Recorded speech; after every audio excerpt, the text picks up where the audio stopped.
Personally I mean introvert. അപ്പോൾ introvert ആയതുകൊണ്ട് തന്നെ അധികം ആൾക്കാരെ കാണാതെ ഷൂട്ട് ചെയ്യാൻ പറ്റിയൊരു സന്തോഷം ഉണ്ടായിരുന്നു. സയൻസ് ഫിക്ഷൻ എനിക്ക് എപ്പോഴും ഒരു തെറാപ്പിയും കൂടിയാണ്. രാഷ്ട്രീയപരമായിട്ട് തീർച്ചയായിട്ടും സംസാരിക്കണമെന്നുണ്ട്. അത് നമ്മുടെ സബ് കോണ്ടിനെൻറ്റിൻ്റെ ജിയോ പൊളിറ്റിക്സ് സംസാരിക്കണമെന്ന് എനിക്ക് ഭയങ്കര ആഗ്രഹമുണ്ട്. ശ്രീനിവാസ് സാറിൻ്റെ ഒരു ഡയലോഗ് പോലും പറയാത്ത ഒരു ദിവസം പോലും നമ്മൾ കടന്നു പോകുന്നില്ലെന്ന് ഞാൻ വിശ്വസിക്കുന്ന ഒരു മലയാളിക്ക്. സ്പേസ് ഒഡീസി, കോണ്ടാക്ട്, ഇൻഡസ്ട്രിയൽ എന്നൊക്കെ പറഞ്ഞിട്ടുള്ള നമ്മുടെ ഫേവറേറ്റ് നമ്മളൊക്കെ കണ്ടിട്ടുള്ള സയൻസ് ഫിക്ഷൻ എപ്പിക്സ്, അതിനൊക്കെ ഒരു ബൈബിളായിട്ടോ രാമായണോ ഒക്കെ ആയിട്ട് കമ്പയർ ചെയ്യുകയാണെങ്കിൽ മൈ മൂവീസ് ജസ്റ്റ് കളിക്കൊടുക്കുക. എന്നോട് ഗണേഷ് സാർ പറയും, ഞാൻ സീൻ കണ്ടു തുടങ്ങുമ്പോൾ കട്ട് ഇറങ്ങുമ്പോൾ എനിക്ക് ചിരി തുടങ്ങുന്നു മറ്റേ ഷോട്ട് കണ്ടിട്ട്. ഞാൻ വന്നൊരു പോസ്റ്റർ ഡിസൈനറും ഫോട്ടോഗ്രാഫറുമായിട്ടാണ്. അപ്പോൾ അവിടുന്ന് ഒരു ഡയറക്ടർ ആണെന്നുള്ള ആഗ്രഹം നമ്മൾ പറയാൻ ഉദ്ദേശിക്കുന്ന കഥകൾ ആൾക്കാരിലേക്ക് എത്തിക്കുക എന്നുള്ളതാണ്. ഇൻസ്റ്റാഗ്രാമിലൊക്കെ വരുന്ന മെസ്സേജിന് എല്ലാത്തിനും കുത്തിയിരുന്ന് മാക്സിമം റിപ്ലൈ ചെയ്യാൻ നോക്കാറുണ്ട്. കാരണം അത്രത്തോളം പിള്ളേർക്ക് ഭയങ്കര റിപ്ലൈ കിട്ടിയായിരുന്നില്ല. ഇനിയുള്ള പുതിയ ഫിലിം മേക്കേഴ്സിനൊക്കെ ഒരുപാട് അവരുടെ റൈറ്റ് ഹാൻഡ് എന്ന് പറയുന്നത് മേ ബി AI ആയിരിക്കും.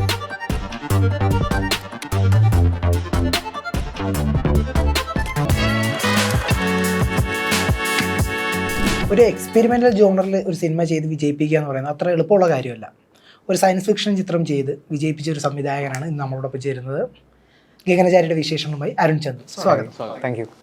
ഇപ്പോൾ സയൻസ് ഫിക്ഷൻ ജോണറിൽ കഥ പറയുന്നു, അതിൽ തന്നെ എന്താ പറയുക, ഒരു പോസ്റ്റ് അപ്പോക്കാലിപ്റ്റിക് കേരളം, ആ ഒരു കൺസെപ്റ്റ്, അതായത് നമ്മൾ ഹോളിവുഡ് സിനിമകൾ മാത്രമാണ് അങ്ങനത്തെ ഒരു കൺസെപ്റ്റിന് അധികം കണ്ടിട്ടുള്ളത്. ഒരു പോസ്റ്റ് അപ്പോക്കാലിപ്റ്റിക് ആയിട്ടുള്ള ഒരു പോസ്റ്റ് അപ്പോക്കാലിപ്റ്റിക് കേരളത്തെ ഒരു സിനിമ കൊണ്ടുവന്നു, അതും മൂന്നാമത്തെ ചിത്രം കൊണ്ടുവരാമെന്നുള്ളൊരു തോട്ട്, അതെങ്ങനെ വന്നു? അത് പറഞ്ഞുകൊണ്ട് നമുക്ക് സ്റ്റാർട്ട് ചെയ്യാം. ഒരു മൂന്നാമത്തെ ചിത്രമായതിൽ എനിക്ക് വിഷമമുണ്ട്. ബിക്കോസ് ആദ്യം തൊട്ട് തന്നെ ഞാൻ ശ്രമിച്ചുകൊണ്ടിരുന്നത് സയൻസ് ഫിക്ഷൻ പ്രോപ്പറായിട്ട് പറയാനായിട്ടാണ്. എനിക്ക് സയൻസ് ഫിക്ഷൻ പേഴ്സണലി വളരെ ഇഷ്ടമാണ്. പക്ഷെ എന്നാലൊരു മോക്യുമെൻ്ററിയിൽ കൂടി നമുക്ക് ഹാർഡ് ഹീറ്റിംഗ് ആയിട്ടുള്ള കുറേ ഫാക്ട്സ്, മേ ബി രാഷ്ട്രീയങ്ങളൊക്കെ വളരെ ലൈറ്ററായിട്ടുള്ള ടോണിൽ കൂടി കോമഡി ആയിട്ട് പ്രസൻറ്റ് ചെയ്യാൻ പറ്റുമെന്ന് ഉദ്ദേശിച്ചിട്ടാണ് നമ്മൾ ഒരു മോക്യുമെൻ്ററി ട്രൈ ഔട്ട് ചെയ്യാമെന്ന് വിചാരിച്ചത്. ഒരു പോസ്റ്റ് അപ്പോക്കലിപ്റ്റിക് സിനാരിയോ ശരിക്കും പറഞ്ഞു കഴിഞ്ഞാൽ കോവിഡ് ടൈമിൽ നമ്മൾ ലോക്ക്ഡൗണിലായിരുന്ന സമയത്ത് നമുക്ക് അതിൻ്റെ ഒരു ഏകദേശം ട്രേഡ്സ് ഒക്കെ കാണാൻ പറ്റുമായിരുന്നു. റോഡിൽ ആൾക്കാരില്ല. നമ്മൾ ആംബുലൻസിൻ്റെ ഒക്കെ ഓപ്പണിംഗ് ഷോട്ടിലൊക്കെ കാണുന്ന പോലത്തെ അവസ്ഥയായിരുന്നു. രാവിലെയൊക്കെ മറ്റു റോഡിൽ കൂടെ ഒക്കെ പോകുന്ന സമയത്ത് കരികളൊക്കെ നിറഞ്ഞ് ഞാനിങ്ങനെ ആലോചിക്കുമായിരുന്നു, ഓക്കെ ഇതൊരു നമുക്കിങ്ങനെ ഒരു സിഗ്നൽ വരുന്നുണ്ടായിരുന്നു, അത് ചെയ്യാൻ പറ്റും, അല്ലെങ്കിൽ നമ്മളതിൻ്റെ ഒരു ഏറ്റവും ഏർലി സ്റ്റേജിലാണെന്നൊക്കെയുള്ള വളരെ ഒരു പാനിക് അവസ്ഥയും കൂടിയായിരുന്നു അത്. ആ സമയത്ത് ചിന്തിച്ചു തുടങ്ങിയ ഒരു സബ്ജക്റ്റായിരുന്നു. ബിഗിനിങ്ങിൽ it was like more like a quiet place പോലത്തേക്ക് ഒരു ഭയങ്കര ഗോറി ആയിട്ടുള്ള വയലൻ്റ് ആയിട്ടുള്ളൊരു ഏലിയൻ ഇൻവേഷൻ സ്റ്റോറി ആയിരുന്നു. അപ്പോൾ അത് വർക്ക് ചെയ്ത് ഞാനും അജു വർഗീസും സാജൻ ബേക്കറിയുടെ ഒരു പോസ്റ്റ് പ്രൊഡക്ഷൻ വീട്ടിൽ സ്റ്റക്കായിരുന്നു ലോക്ക്ഡൗണിൽ. അപ്പോൾ ആ സമയത്താണ് ഇതിനെ പറ്റിയുള്ള ഏർലി തോട്ട്സൊക്കെ വരുന്നത്. അപ്പോൾ ആ സമയത്ത് ഇങ്ങനൊരു തോട്ട് പറഞ്ഞപ്പോൾ പുള്ളി പറഞ്ഞാൽ ഭയങ്കര വയലൻറ്റ്, നമുക്ക് ഭയങ്കര ഡാർക്കാണ് ഓൾറെഡി ചുറ്റും, അപ്പോൾ അതിൻ്റെ ഇത്രയും ഡാർക്കായിട്ടുള്ളൊരു സാധനം നമുക്ക് ട്രൈ ചെയ്യണോ എന്ന് ചോദിച്ചിട്ട് പുള്ളി ഒരു ഇങ്ങനെ നമ്മളിങ്ങനെ സംസാരിച്ചിടയിൽ എപ്പോഴും പുള്ളി ഇങ്ങനെ പറഞ്ഞു, മോറിലേക്ക് നമുക്കൊരു കിലുക്കത്തിനകത്ത് രേവതിക്ക് പകരം ഗ്രേലിയും വന്ന് എങ്ങനെ ഉണ്ടാവും എന്നുള്ളൊരു പുള്ളിയുടെ ഒരു തമാശയ്ക്ക് പറഞ്ഞാൽ നമ്മളോട്. പക്ഷേ അങ്ങനത്തെ ആ ഒരു സാധനം തോന്നുന്നു എനിക്ക് അൾട്ടിമേറ്റ്ലി ഒരു സീഡ് ആയത് ഗ്യാനിച്ചയുടെ ഒരു തോട്ടിന്. പിന്നെ എങ്കിൽ പോലും നമ്മൾ തമാശയുടെ മെയിൻബോഡിയിൽ പറയുമ്പോൾ പോലും എനിക്ക് ഇവിടുത്തെ ഒരു ചെറിയ ജിയോ പൊളിറ്റിക്സും അല്ലെങ്കിൽ ക്ലൈമറ്റ് ചേഞ്ച്, പിന്നെ ഫ്യൂച്ചറിലെ ചെറിയ റിലീജിയസ് എക്സ്ട്രീമിസം, അങ്ങനത്തെ കാര്യങ്ങളൊക്കെ പറയണമെന്ന് എനിക്കുണ്ടായിരുന്നു. അപ്പോൾ അതിൻ്റെയൊക്കെ തൊടാതെ പോയിട്ടുണ്ട്, അത്രയേ ഉള്ളൂ. ഇപ്പോൾ പോസ്റ്റ് അപ്പോക്കാലിപ്റ്റിക് കേരളം, ഇപ്പോൾ പൊതുവേ ഞാൻ നേരത്തെ പറഞ്ഞ ഹോളിവുഡ് സിനിമകളിൽ പോസ്റ്റ് അപ്പോക്കാലിപ്റ്റിക് വേൾഡ് കാണിക്കുന്നു എന്ന് പറയുമ്പോൾ മാഡ് മാക്സ് ഉൾപ്പെടെ അല്ലെങ്കിൽ എനി മൂവി ആയിക്കോട്ടെ, ഭയങ്കര ഡ്രൈ ആയിട്ടുള്ള അതിൻ്റെ അത് ഭയങ്കര കെയോസ്. ഇതിന് ഇവിടെ ഗഗനചാരിലേക്ക് വന്നു കഴിഞ്ഞാൽ നേരെ ഓപ്പോസിറ്റാണ്. എന്താ, വെള്ളമുണ്ട്, പച്ചപ്പൊക്കെ ആയിട്ടുള്ളൊരു വേറൊരു അങ്ങനത്തെ ഒരു കേരളത്തെ അങ്ങനെ പോർട്രേ ചെയ്യാനുള്ളൊരു തോട്ട് എങ്ങനെയായിരുന്നു? ഞാനൊരു പത്തനംതിട്ട ചെങ്ങന്നൂർ ആറന്മുള പ്രദേശക്കാരനാണ്. അപ്പം ഈ സ്ഥലം നിങ്ങൾക്ക് റിപ്പോർട്ടർ TV കുറച്ചുകൂടെ പെട്ടെന്ന് മനസ്സിലാവുമായിരിക്കും. മഴ പെയ്തു തുടങ്ങി കഴിഞ്ഞാൽ ആദ്യത്തെ 2-3 ദിവസവും ഈ സ്ഥലങ്ങളൊക്കെ പതുക്കെ റിപ്പോർട്ട് ചെയ്ത് തുടങ്ങും, താഴ്ന്ന പ്രദേശങ്ങൾ വെള്ളത്തിനടിയിലായി എന്ന് പറഞ്ഞിട്ട്. അപ്പം എനിക്ക് അതുകൊണ്ട് തന്നെ നമുക്ക് ഒരു ഡൂംസ്ഡേ സിനാരിയോ അല്ലെങ്കിൽ ഒരു പോസ്റ്റ് അപ്പോക്കലിപ്റ്റിക് സിനാരിയോ വരുമ്പം ഒരു ന്യൂക്ലിയർ വിൻ്റർ അല്ലെങ്കിൽ എനിക്ക് തോന്നുന്നത് ഒരു ക്ലൈമറ്റ് ബേസ്ഡ് ആയിട്ടുള്ളൊരു ഡൂംസ്ഡേ സിനാരിയോ ആണെന്നുണ്ടെങ്കിൽ ഉറപ്പായിട്ടും നമ്മളിവിടെ അതൊരു സബ്മേഴ്സ്ഡ് സീ ലെവൽ താഴെ നിൽക്കുന്ന പ്രദേശമായതുകൊണ്ട് തന്നെ മേ ബി വെസ്റ്റേൺ ഗാഡ്സിൽ നിന്ന് സോയിൽ എറോഷൻ ഉണ്ടായി ഏൻഷ്യൻ ടൈംസിലുണ്ടായ ഒരു സ്ഥലം കൂടിയാണ് നമ്മുടെ ഈ ലാൻഡ് എന്ന് പറയുന്നത്. അപ്പോൾ ഉറപ്പായിട്ടും വെള്ളത്തിനടിയിലായിരിക്കും നമ്മൾ. അത് ഇപ്പോഴേ സയൻറ്റിഫിക്കലി സ്റ്റാറ്റിക്കലി അറിയാൻ നമുക്കെല്ലാം. അപ്പോൾ നമുക്കൊരിക്കലും ഒരു മാഡ് മാക്സ് പോലെയോ അല്ലെങ്കിൽ ഐ ആം ലെജൻഡിലൊക്കെ കാണുന്ന പോലെ ബുക്ക് ഓഫ് ഹില്ലൊക്കെ കാണുന്ന പോലെ ഭയങ്കര ഡെസേർട്ടായിട്ടുള്ളൊരു ടെറൈൻ ഉണ്ടാകുമെന്നും അല്ലെങ്കിൽ അതായിരിക്കും ഫ്യൂച്ചറെന്നും എനിക്ക് ഇപ്പോൾ സ്പെക്കുലേറ്റ് ചെയ്യാൻ പറ്റുന്നില്ല. ഇപ്പോഴത്തെ ഈ ഒരു അവസ്ഥയും നമ്മുടെ ഇപ്പം മാറിയ ക്ലൈമറ്റ് ഒക്കെ നമ്മൾ കാണുന്ന സമയത്തൊക്കെ നമുക്ക് മനസ്സിലാവുന്നത് ഇത് മുങ്ങി വെള്ളമായിരിക്കും എന്നുള്ളത് ആണൊരു തോന്നൽ.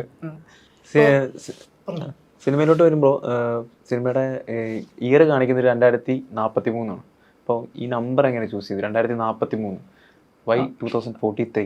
43 എന്നുള്ളൊരു എക്സാക്ട്ലി ഒരു നമ്പറല്ല. നമ്മൾ ആലോചിച്ചിരുന്ന ഒരു തേർഡ് വേൾഡ് വാർ കഴിഞ്ഞ് ഒരു ഏലിയൻ ഇൻവേഷനും കഴിഞ്ഞ് ഇങ്ങനെ ഒരു ഡൂംസ്ഡേ സിനാരി നടക്കുന്ന സമയത്ത് ഈ ഒരു ആ ഡീക്കേഡിൻ്റെ ഏർലി ക്വാർട്ടറിൽ നടക്കണമെന്നായിരുന്നു നമ്മളുടെ ആഗ്രഹം. അപ്പോൾ അതിനോടൊരു റാൻഡം ഇയർ പിക്ക് ചെയ്തെന്ന് മാത്രമേ ഉള്ളൂ. അതിനൊരു സ്പെസിഫിക്കലി കാരണങ്ങളൊന്നുമില്ല. പക്ഷേ എന്നാലും 2040s നടക്കണമെന്ന് എനിക്കുണ്ടായിരുന്നു. അതിൻ്റെ മെയിൻ കാരണം തന്നെ എനിക്കൊരു ഫാർ ഫ്യൂച്ചറിൻ്റെ കഥ പറയാൻ താല്പര്യമില്ലായിരുന്നു. ബിക്കോസ് അതിനുള്ള റിസോഴ്സസ് ഫസ്റ്റ് ഓഫ് ഓൾ എൻ്റെ കയ്യിലില്ല. അത് സ്പെക്കുലേറ്റ് ചെയ്യാനും പറ്റുമെന്ന് തോന്നുന്നില്ല. കാരണം ഫാർ ഫ്യൂച്ചർ സ്പെക്കുലേറ്റ് ചെയ്യാൻ മാസ്റ്റർ മൈൻഡ്സ് ആയിരിക്കണം. അതേപോലെ നമുക്ക് അതിനുള്ള റിസോഴ്സ് ഉണ്ടാകണം, അത് പറഞ്ഞ് ഫലിപ്പിക്കാൻ പറ്റണം. അപ്പോഴത്തെ ടെക്നോളജിക്കൽ അഡ്വാൻസ്മെൻറ്റ്സ് ഒരു തേർഡ് വേൾഡ് കൺട്രി എന്നുള്ള രീതിയിൽ ഇവിടെ എത്രത്തോളം വരുമെന്ന് എനിക്കറിയത്തില്ല. നമ്മൾ US കാണിക്കുന്ന സമയത്ത് നമുക്ക് കട്ടിങ് എഡ്ജ് ആയിട്ടുള്ള ഒരുപാട് മിലിറ്ററി റിസോഴ്സസ് ഒക്കെ നമുക്ക് കാണിക്കാൻ പറ്റും. പക്ഷേ ഇവിടെ നമ്മൾ കാണിക്കുന്ന സമയത്ത് എനിക്ക് അവിടെ വാൾമാർട്ട് ഇവിടെ മാവേലി സ്റ്റോറുമാണ്. അപ്പോൾ ആ ഒരു വ്യത്യാസം ഉണ്ടാവും എന്തായാലും കാര്യങ്ങളിൽ. അപ്പം അതുപോലെ ഈ സിനിമയിൽ കൂടുതലും ഇൻഡോർ ആണ് ഷൂട്ട് ചെയ്തിരിക്കുന്നത്. എക്സ്റ്റീരിയർ കുറവാണ്.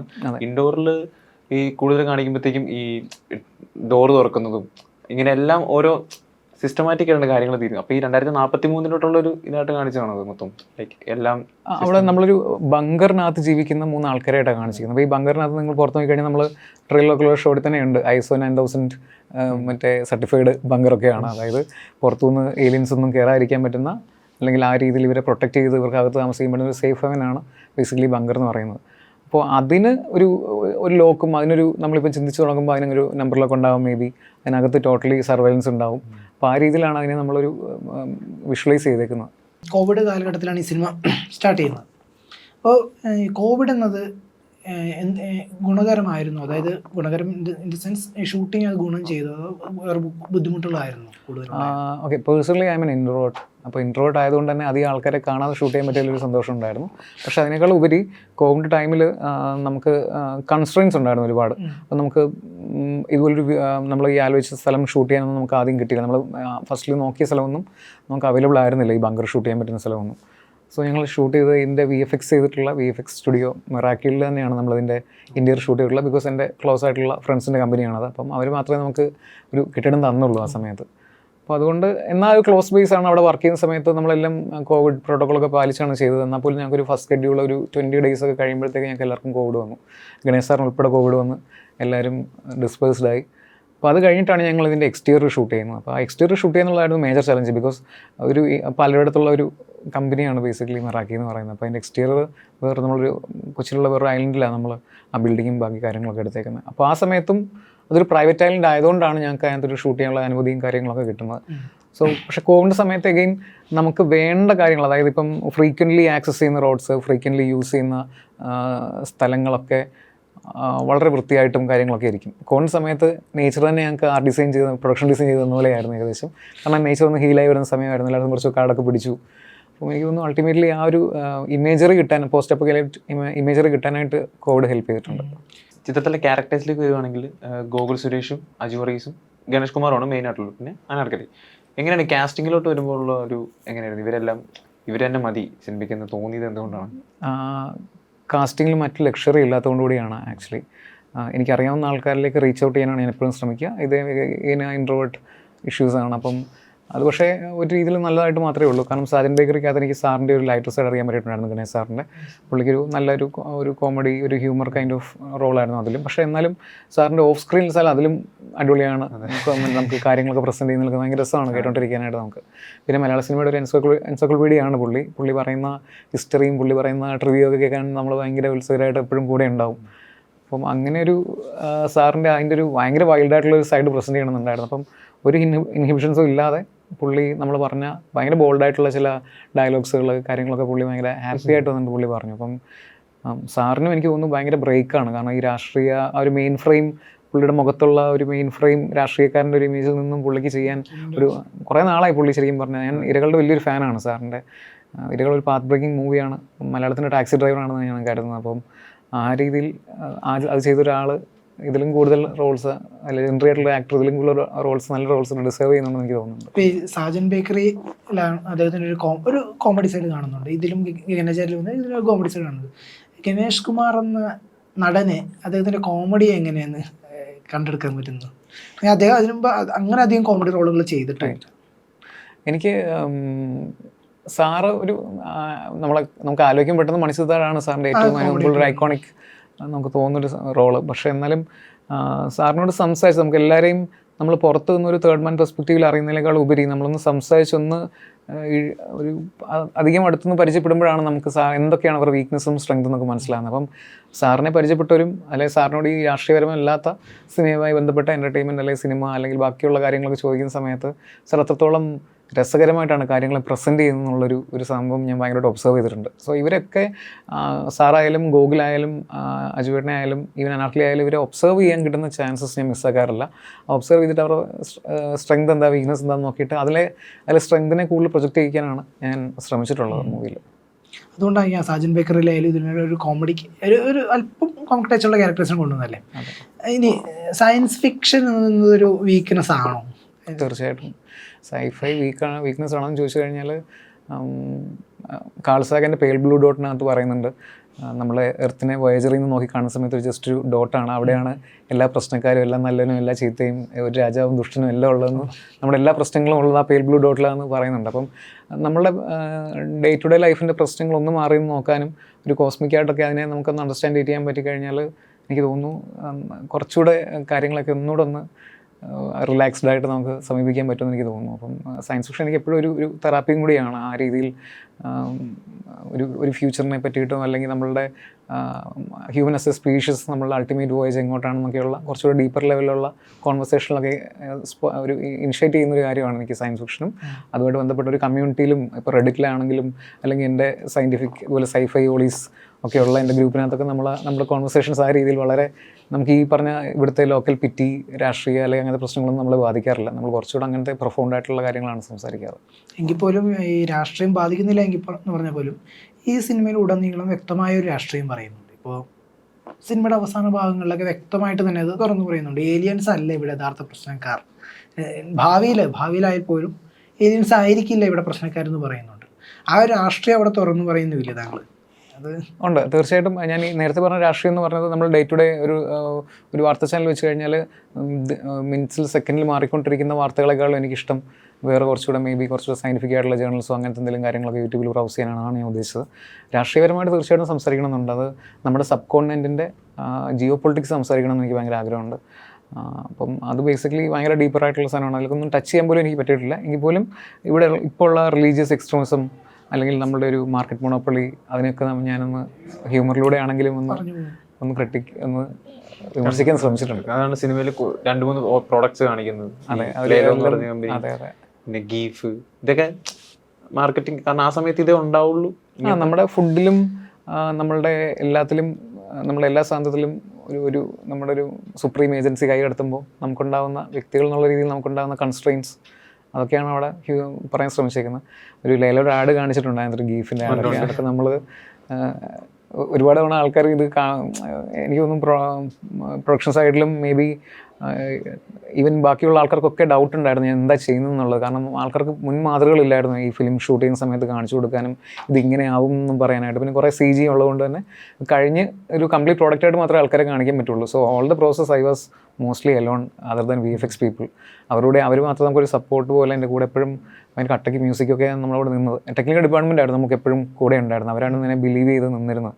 അപ്പോൾ അതുകൊണ്ട് തന്നെ വൺസ് ഇതൊക്കെ ചെയ്ത് കണ്ടപ്പോഴും ഈ ഗീഫിൻ്റെ പരസ്യമൊക്കെ ചെയ്ത് പുറത്ത് വന്നു കഴിഞ്ഞപ്പോഴും എന്തിനാ ഈ പരസ്യം എന്നൊക്കെ ചോദിച്ചിട്ടുണ്ട് ആൾക്കാർ. പക്ഷെ എന്നാൽ പോലും അതൊക്കെ ഈ മൂവിയുടെ പാർട്ടാണെന്നും അല്ലെങ്കിൽ മൂവിയുടെ വേൾഡിൽ എക്സിസ്റ്റ് ചെയ്യുന്ന ക്യാപിറ്റലിസം അല്ലെങ്കിൽ ടുവേർഡ്സ് ക്യാപിറ്റലിസം അതിനൊക്കെ വിമർശിക്കാൻ നമ്മൾ ഉപയോഗിക്കുന്ന ടൂളുകളാണെന്നാണ് എനിക്ക് പറയാനുള്ളത്. പിന്നെ സിനിമയിൽ ഒരുപാട് വേറെ നമ്മുടെ പഴയ ചിത്രങ്ങളുടെ റെഫറൻസ് ഒരുപാട് കൊണ്ടുവന്നിട്ടുണ്ട്. ഈ ഹോളിവുഡ് ഫിലിംസ് ആണല്ലോ. കാരണം ഗൂഗിൾ ഒന്നാമത് സിനി ഫാറ്റാണ് ചിത്രത്തിൽ ഈ ബെറ്റർ കോൾ സോളിന്റെ പോസ്റ്ററിൽ കുറെ സീൻസ് ഉണ്ട്. അങ്ങനെ ഫേവറേറ്റ് സീരീസ്. അതുപോലെ പഴയ പടങ്ങൾ CID താഴ്വാരം.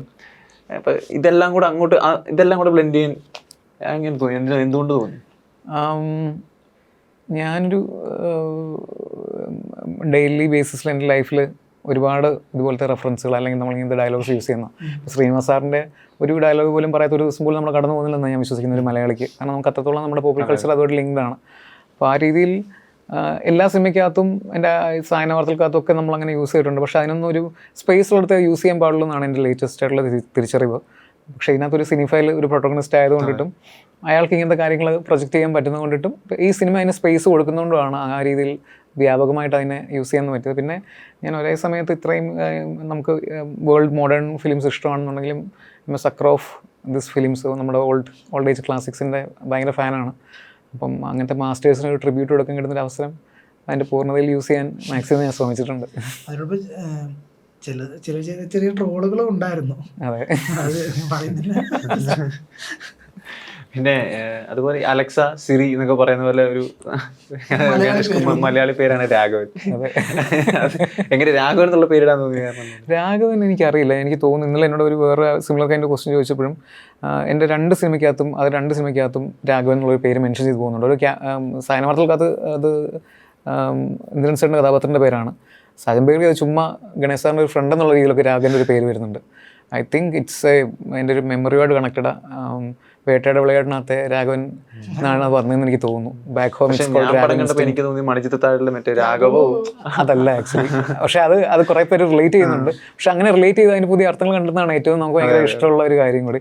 എൻ്റെ തലയിൽ ചിലപ്പം എനിക്ക് ഏറ്റവും കൂടുതൽ ഞാൻ ഭയങ്കര വേട്ടയുടെ വിളയാടിനകത്തെ കമലഹാസൻ സാറിൻ്റെ കഥാപാത്രം ഭയങ്കര ഫാനാണ്. അപ്പം മേ ബി അവിടെ നിന്നായിരിക്കാം വന്നെന്ന് തോന്നുന്നു ആ പേരിനുള്ളൊരു ഇഷ്ടം.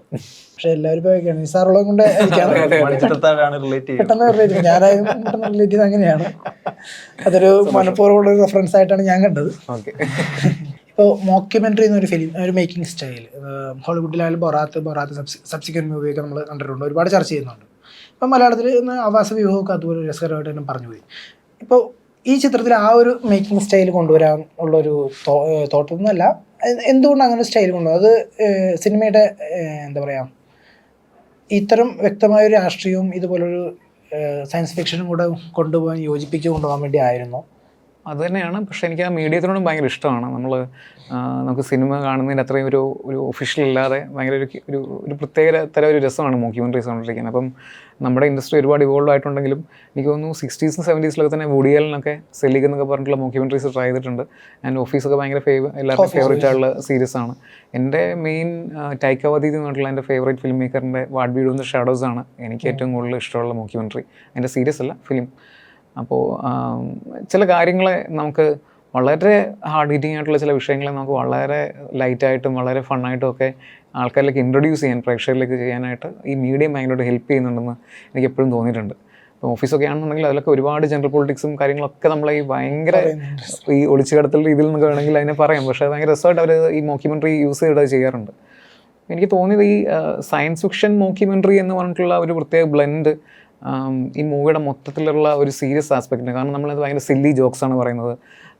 നമുക്ക് യാതൊരു രീതിയിലത്തെ അവകാശവാദങ്ങളും ഇല്ല. ഞാൻ എൻ്റെ ഫേവറേറ്റ് ആയിട്ടുള്ള ഇപ്പോൾ സ്പേസ് ഒഡീസി, കോണ്ടാക്ട്, ഇൻറ്റർസ്റ്റെല്ലാർ എന്നൊക്കെ പറഞ്ഞിട്ടുള്ള നമ്മുടെ ഫേവറേറ്റ് നമ്മളൊക്കെ കണ്ടിട്ടുള്ള സയൻസ് ഫിക്ഷൻ എപ്പിക്സിൻ്റെയൊക്കെ അതിനൊക്കെ ഒരു ബൈബിളായിട്ടോ രാമായണമോ ഒക്കെ ആയിട്ടോ കമ്പയർ ചെയ്യുകയാണെങ്കിൽ മൈ മൂവീസ് ജസ്റ്റ് കളിക്കൊടുക്കുക, അതാണ് എൻ്റെ ഒരു കമ്പാരിസൺ എന്ന് പറയുന്നത്. പക്ഷേ അപ്പോൾ ആ കളിക്കൊടുക്കയ്ക്ക് പറ്റിയൊരു മീഡിയം എന്ന് എനിക്ക് തോന്നുന്നത് മോക്യുമെൻ്ററിയാണ്. ഇപ്പോൾ ഈ മോക്യുമെൻ്ററി ചെയ്യുമ്പോൾ 4-5 കഥാപാത്രങ്ങൾ ആണ് ഈ സിനിമയിൽ വരുന്നത്. അപ്പോൾ മോക്യുമെൻ്ററി എന്ന് പറയുന്നൊരു മേക്കിംഗ് സ്റ്റൈൽ അതിനൊരു ഗുണകരമായിട്ടില്ലേ? അതായത് എനിക്കങ്ങനെ തോന്നി. കാരണം വളരെ ചുരുക്കം കഥാപാത്രങ്ങളുള്ള വളരെ ചുരുങ്ങിയ സ്പേസിലാണ് കഥ പറഞ്ഞത്. പക്ഷേ ഇതൊരു മോക്യുമെൻ്ററിയും കൂടെ ആയതുകൊണ്ട് ഉറപ്പായിട്ടും, കാരണം ഇതിനകത്ത് ഫ്യൂച്ചർ ആയതുകൊണ്ടിട്ടും അവിടുത്തെ ആ സമയത്തെ നമ്മൾ ഫ്യൂച്ചറിൻ്റെ ഒരു എസ്റ്റാബ്ലിഷ്മെൻറ്റ്, ഒരു വേൾഡ് ബിൽഡിംഗ് ഭയങ്കര ഇമ്പോർട്ടൻ്റ് ആണ്. നമുക്ക് തുടക്കത്തിൽ നമ്മളൊരു 20 മിനിറ്റ് യൂസ് ചെയ്തേക്കുന്ന തന്നെ ആ വേൾഡ് ബിൽഡിങ്ങിന് വേണ്ടിയിട്ടാണ്. അപ്പോൾ വേൾഡ് ബിൽഡിങ് മനസ്സിലായി മാത്രമേ അവിടുത്തെ ഹ്യൂമർ, അവിടുത്തെ ഡ്രാമയൊക്കെ വർക്കാവുള്ളൂ. അപ്പോൾ ആ ഒരു വേൾഡ് ബിൽഡിങ്ങിന് എന്നെ ഏറ്റവും കൂടുതൽ ഹെൽപ്പ് ചെയ്തേക്കുന്ന മോക്യുമെൻ്ററിയാണ്. കാരണം ഒരു വ്യക്തിക്ക് നേരെ നിങ്ങളോട് പറയാം, നമ്മുടെ ഓഡിയൻസിനോട് പറയാൻ പറ്റും എന്താ അവിടെ നടക്കുന്നത്, എന്താണ് കാര്യങ്ങൾ എന്നുള്ളത് പറയാം. സോ അതൊരു നറേഷനായിട്ട് പോയി കഴിഞ്ഞാൽ മേ ബി അത്ര എഫക്റ്റീവ് ആവില്ല ആ ടൂളെന്ന് എനിക്ക് തോന്നി. ശരിയാണ്. കാരണം നമ്മൾ സിനിമ കാണുമ്പോൾ നമ്മൾ അത്രയും ഹുക്കായിട്ട് ഇരുന്നിട്ടുണ്ടെങ്കിൽ അതിന് കാരണം അതിനെ അത് മേക്ക് ചെയ്തതിൻ്റെ ഒരു എങ്കിൽ പോലും ഈ പറഞ്ഞ പോലെ മോക്യുമെൻ്ററി എന്ന് പറയുന്നൊരു സ്റ്റൈല് നമ്മുടെ മലയാളികൾക്ക്, നമ്മൾ ഹോളിവുഡ് സിനിമകളൊക്കെ ഓക്കെ, അല്ലെങ്കിൽ നമ്മൾ വിദേശ ഭാഷകളൊക്കെ മലയാളികൾക്കിടയിൽ ഇത് വർക്കാവും എന്നൊരു കൺഫ്യൂഷൻ ഉണ്ടായിരുന്നു എപ്പോഴെങ്കിലും. മൊത്തം പടം വർക്കാവില്ലല്ലോ എന്ന് ആലോചിച്ചുകൊണ്ട് തന്നെ ഒന്നും നിലയില്ലാത്ത അവസ്ഥയിലായിരുന്നു. ഐ മീൻ ഞാൻ 3 വർഷം മുമ്പ് ചെയ്ത സിനിമയാണ് ഇത്, പറയണമല്ലോ. അപ്പം എല്ലാ സിനിമകളും കുറച്ച് കഴിഞ്ഞ് നമ്മൾ സോക്കോൾഡ് പെട്ടിയിലായ അവസ്ഥ നമ്മൾ ആൾക്കാർ കളിയാക്കുമ്പോൾ നമുക്ക് അതിൻ്റെ തീമാറ്റിക്കൽ റെസൊണൻസ് ഒക്കെ പോയി അല്ല എക്സ്പേർട്ടായി എന്നൊക്കെ നമുക്ക് തോന്നുന്ന ഒരു പോയിന്റിലായിരിക്കുമല്ലോ നമ്മൾ കുറേ നാൾ കഴിഞ്ഞിട്ട് ആ സിനിമ റിലീസാകുമ്പം ഉണ്ടായിട്ടുണ്ടാവുക. പക്ഷേ ഇതൊരു ഫ്യൂച്ചറിനെ പറ്റി ചെയ്ത കഥയായതുകൊണ്ടും താങ്ക്ഫുള്ളി ഇതിനകത്ത് ഇങ്ങനത്തെ കുറേ ന്യൂ ഏജ് മോഡേൺ സിനിമയുടെ ഭാഗങ്ങളായിട്ടുള്ള ചില ട്രോപ്സുകളൊക്കെ യൂസ് ചെയ്തുകൊണ്ട് ആൾക്കാർക്ക് ഇപ്പോഴും സ്റ്റിൽ ഫ്രഷാണ്. അത് കാണുമ്പോൾ ഭയങ്കര സന്തോഷമുണ്ട് ആക്ച്വലി. കാരണം നമ്മളൊക്കെ ആക്ച്വലി ഇങ്ങനെ 3 വർഷം മുമ്പ് സിനിമ ചെയ്തെടുത്തു ഞാൻ ഒരുപാട് ഇവോൾവ് ആയി എന്നാണ് ഞാൻ വിശ്വസിക്കുന്നത് പേഴ്സണലി. അപ്പം അങ്ങനെ അതിൻ്റെ 2-3 വർഷം മുമ്പത്തെ ചിന്തയും ആഗ്രഹങ്ങളും ക്രൈസിനെസ്സും ഒക്കെ ഒരു ബോട്ടിലായിട്ടുണ്ടെങ്കിൽ ആ ബോട്ടിൽ ഇപ്പോഴും സെല് ചെയ്യുന്നുണ്ടെങ്കിൽ I M so happy. Sajan bakery ആണല്ലോ ഫസ്റ്റ് ഫിലിം അല്ല സാജൻ ബേക്കറിയാണ് ഫസ്റ്റ് ഇറങ്ങുന്നത്. റിലീസ് ആവുന്ന സാജൻ ബേക്കറിയാണ്. അതിനുശേഷം സായാഹ്ന വാർത്തകൾ. 2 സിനിമയും അത്രയും വിജയമല്ലായിരുന്നു ബോക്സ് ഓഫീസിൽ. അത് കഴിഞ്ഞിപ്പോൾ ഇറങ്ങുന്നത് ഈ ഗഗനചാരി. എന്തുകൊണ്ടാണ് ഒരു എക്സ്പെരിമെന്റ് മൂവി ഈ 2 ചിത്രങ്ങൾക്ക് ശേഷം എടുക്കണം തോന്നി? കാരണം ഒരു കൊമേഴ്ഷ്യൽ സിനിമ ചെയ്തിട്ട് കരിയർ നോക്കണം എന്നാണ് എന്നോട് എല്ലാവരും സംസാരിച്ചിട്ടുണ്ട്, ഒരു കൊമേഴ്ഷ്യൽ സംഭവം ചെയ്തിട്ടുണ്ടെന്നുള്ളത്. പക്ഷേ അൾട്ടിമേറ്റ്ലി ലേബർ ഓഫ് ലവ് ആണ്. എനിക്ക് പ്രോസസ്സ് എൻജോയ് ചെയ്യണം എന്നുള്ളത് ഭയങ്കര ഇമ്പോർട്ടൻ്റ് ആണ്. ഞാൻ പുറകിൽ നിന്ന് എത്ര എക്സൈറ്റഡ് ആവുന്നുണ്ടെങ്കിൽ, ഒരു സീൻ കണ്ടിട്ട് ഒരുപാട് ചിരിക്കുന്നുണ്ടെങ്കിൽ, എന്നോട് ഗണേഷ് സാർ പറയും ഞാൻ സീൻ കണ്ടു തുടങ്ങുമ്പം കട്ട് തുടങ്ങുമ്പോൾ തന്നെ ചിരി തുടങ്ങുന്നു മറ്റേ ഷോട്ട് കണ്ടിട്ട്. അപ്പം സാറത് വളരെ ഹമ്പിൾഡായിട്ട് പറയുന്നു. സാറത് കമ്പയർ ചെയ്ത് പ്രിയൻ സാറുമായിട്ടായിരുന്നു. സാർ ഇങ്ങനെ പറയും ഇടയ്ക്ക്, പ്രിയൻ ഇങ്ങനെ നല്ല ഷോട്ടാണെന്നുണ്ടെങ്കിൽ പ്രിയൻ ഓൾറെഡി പറയുന്ന ചിരി തുടങ്ങും. അതൊക്കെ കാണുമ്പോഴേ കോൺഫിഡൻസ് ആണ് ഭയങ്കര ആർട്ടിസ്റ്റ് എന്നുള്ള രീതിയിൽ ടേക്കിനിടയിൽ തന്നെ പുള്ളി ചിരി തുടങ്ങും പുറകിൽ ഇങ്ങനെ വായൊക്കെ പൊത്തിയിട്ട്. സോ ആ രീതിയിൽ ആ ലേബർ ഓഫ് ലവ്, നമുക്ക് ഇഷ്ടമുള്ള പരിപാടി ചെയ്താലല്ലേ നമുക്ക് ഈ മീഡിയത്തിൽ ബിലോങ് ചെയ്യാൻ പറ്റുള്ളൂ. ഞാൻ വന്നൊരു പോസ്റ്റർ ഡിസൈനറും ഫോട്ടോഗ്രാഫറുമായിട്ടാണ്. അപ്പോൾ അവിടുന്ന് ഒരു ഡയറക്ടർ ആവണമെന്നുള്ള ആഗ്രഹം നമ്മൾ പറയാൻ ഉദ്ദേശിക്കുന്ന കഥകൾ ആൾക്കാരിലേക്ക് എത്തിക്കുക എന്നുള്ളതാണ്. എന്നിരുന്നാൽ പോലും ഒരു നമ്മൾ സിനിമയ്ക്കകത്ത് കളിയാക്കുന്നുണ്ട് മുഖ്യധാര പ്രേക്ഷകർക്ക് ഇത്രയും സയൻസ് വേണ്ടെന്നൊക്കെ പറഞ്ഞിട്ടുള്ള രീതിയിൽ നമ്മൾ മാക്സിമം കുറച്ച് ടേംസ് പറയുമ്പോഴത്തേക്കും ഇല്ല ഇവർക്ക് മനസ്സിലാകത്തില്ല രീതിയിൽ പടത്തിൽ തന്നെ പറയുന്നുണ്ട്. നമ്മൾ മാക്സിമം അതുകൊണ്ട് തന്നെ മുഖ്യധാരയ്ക്ക് പറ്റുന്ന രീതിയിൽ ഇതിനെ ഒന്ന് പാക്ക് ചെയ്യാൻ ശ്രമിച്ചിട്ടുണ്ട്. ഇനിയുള്ള സിനിമകളാണെങ്കിലും ആ രീതിയിൽ മുഖ്യധാരയ്ക്ക് മനസ്സിലാവാനും അല്ലെങ്കിൽ അവർക്കൂടെ വന്ന് എൻജോയ് ചെയ്യുന്ന ഇത് തന്നെ ആയിരിക്കും എടുക്കുന്നത്. ഒരു ഫാർ ഫെച്ച്ഡ് ആയിട്ട് ഒന്നും മനസ്സിലാവാത്ത ഒരു പരിപാടിയൊന്നും നമ്മളുടെ ഈ ഇൻഡസ്ട്രി ബിലോങ് ചെയ്തുകൊണ്ട് ചെയ്യാൻ പറ്റില്ല എന്ന് വിചാരിക്കുന്നു. എങ്കിലും എനിക്ക് ഗ്ലോബൽ ഓഡിയൻസുമായിട്ടും കണക്ട് ചെയ്യണമെന്നുണ്ട്. കാരണം ഞാൻ പറയാൻ ഉദ്ദേശിക്കുന്ന മേ ബി ജിയോ പൊളിറ്റിക്സും കാര്യങ്ങളൊക്കെ ചിലപ്പോൾ അവർക്കൂടെ കമ്മ്യൂണിക്കേറ്റഡ് ആവുമെന്ന് എനിക്ക് ഈ പടത്തിൻ്റെ ഒരു ഫെസ്റ്റിവൽ റിസപ്ഷനൊക്കെ കണ്ടപ്പോൾ എനിക്ക് തോന്നി. ഇത് കുറച്ച് ഫിലിം ഫെസ്റ്റിവലൊക്കെ കളിച്ചിരുന്നില്ലേ, അവാർഡ്സും കിട്ടിയിരുന്നു. അതെ. ഇപ്പോൾ ഈ നമുക്ക് സാജൻ ബേക്കറിയിലേക്ക് വരാം. സാജൻ ബേക്കറി എനിക്ക് തോന്നുന്നു കുറച്ചുകൂടെ ഒരു കൊമേഴ്ഷ്യൽ ആസ്പെക്ട്സിനെ കൂടി താങ്കൾ ചിന്തിച്ചിരുന്നിട്ടുണ്ടാകും. എങ്കിലും അത് ആ സിനിമയിൽ തന്നെ രഞ്ജിതയുടെ ക്യാരക്ടർ കൊണ്ടുവരുന്ന ഒരു ഫോർത്ത് വാൾ ബ്രേക്കിംഗ് ഉണ്ട്. ഇടയ്ക്കിടയ്ക്ക് ആ ക്യാരക്ടർ പ്രേക്ഷകരോട് സംസാരിക്കുന്നുണ്ട്. പിന്നീട് സോഷ്യൽ മീഡിയ ഗ്രൂപ്പുകളിൽ അതിനെക്കുറിച്ചുള്ള ചർച്ചകൾ താങ്കൾ കണ്ടിരുന്നു. ആ ഒരു ക്യാരക്ടറിൻ്റെ ചർച്ചകളെ കുറിച്ച് വലിയ രീതിയിൽ ട്രോളിന് വിധേയമാക്കപ്പെട്ട ഒരു സംഭവമായിരുന്നു ഈ ഫോർത്ത് വാൾ ബ്രേക്കിംഗ് എന്ന് പറയുന്നത്. അപ്പം ഒരു വളരെ നാട്ടിൻപുറത്തെ കഥ പറയുന്നതിനകത്ത് അങ്ങനത്തെ ഒരു ട്രോപ്പ് കൊണ്ടുവന്നതിൽ ഇപ്പോൾ ഞാൻ നോക്കുമ്പോൾ എനിക്ക് ഭയങ്കര സ്ട്രേഞ്ചാണ്. എൻ്റെ ആ സമയത്തെ മൈൻഡാണ്. എനിക്ക് തോന്നുന്നു ഞാൻ ഫ്ലീ ബാഗ് ഒരു കണ്ടിട്ട് ഇൻസ്പയർഡ് ആയിട്ടാണെന്ന് തോന്നിയത്. അതും വളരെ റിബല്യസ് ആയിട്ടുള്ള ഒരു വുമണിൻ്റെ സൈഡ് അവളുടേതായിരിക്കണം ആ സിനിമ, അവൾ പറയുന്നതാണ് അതിൻ്റെ കഥ എന്നൊക്കെയുള്ള രീതിയിൽ ചിന്തിച്ചിട്ടാണ് ആ രീതിയിൽ നമ്മൾ ആ ക്യാരക്ടറിനെ അങ്ങനെ ഫോർത്ത് വാൾ ബ്രേക്ക് ചെയ്യാമെന്ന് വിചാരിച്ചത്. പക്ഷെ എന്നാലും നമ്മൾ ഒരു നാടൻ സിനിമ പറയുന്ന ഒരു ട്രോപ്പിനകത്ത് അങ്ങനത്തെ വിയേർഡ്നെസ് കൊണ്ടുവന്നത് ആൾക്കാർക്ക് വർക്കായിട്ടില്ലെന്ന് എനിക്കറിയാം. സോ കുറേ ചർച്ചകൾ വന്നു, എന്തിനാ ഈ ക്യാരക്ടർ ഇങ്ങനെ കൊണ്ടുവരണം, അല്ലെങ്കിൽ ഈ ക്യാരക്ടർ എന്തിന് ഇങ്ങനെ സംസാരിക്കണം എന്നുള്ള ചോദ്യങ്ങളൊക്കെ വന്നിരുന്നു. ജോണർ ബേസ് ചെയ്തിട്ട് തന്നെ ഇങ്ങനത്തെ കാര്യങ്ങൾ ചെയ്യാൻ പാടുള്ളൂ എന്നുള്ള ഒരു തിരിച്ചറിവും കൂടിയാണ് അങ്ങനത്തെ പരീക്ഷണം. ഈ ഫോർത്ത് വാൾ ബ്രേക്കിംഗ് എന്ന് പറയുമ്പോൾ എൻ്റെ ഒരു പേഴ്സണൽ ഫേവറേറ്റ് ഞാൻ പറയാണ്. ഇപ്പോൾ ഇരകൾ പറഞ്ഞുകൊണ്ട് ഞാൻ അതുകൂടെ ചേർത്ത് പറയാണ്, KG ജോർജ് സാറിൻ്റെ ആദാമിൻ്റെ വാരിയലിലെ ഒരു ഫോർത്ത് വാൾ ബ്രേക്കിംഗ്. എൻ്റെ ഫസ്റ്റ് ഫിലിമിനകത്തും ഞാൻ വിഷ്വൽ ഇൻക്ലൂഡ് ചെയ്തിട്ടുണ്ട്. സൈനോട്ടിൽ ടൈറ്റിലുണ്ട് എല്ലാ പെണ്ണുങ്ങളെല്ലാം കൂടെ ക്യാമറ തിരിച്ചെടുപ്പിച്ച് ഓടുന്ന ഷോട്ട്.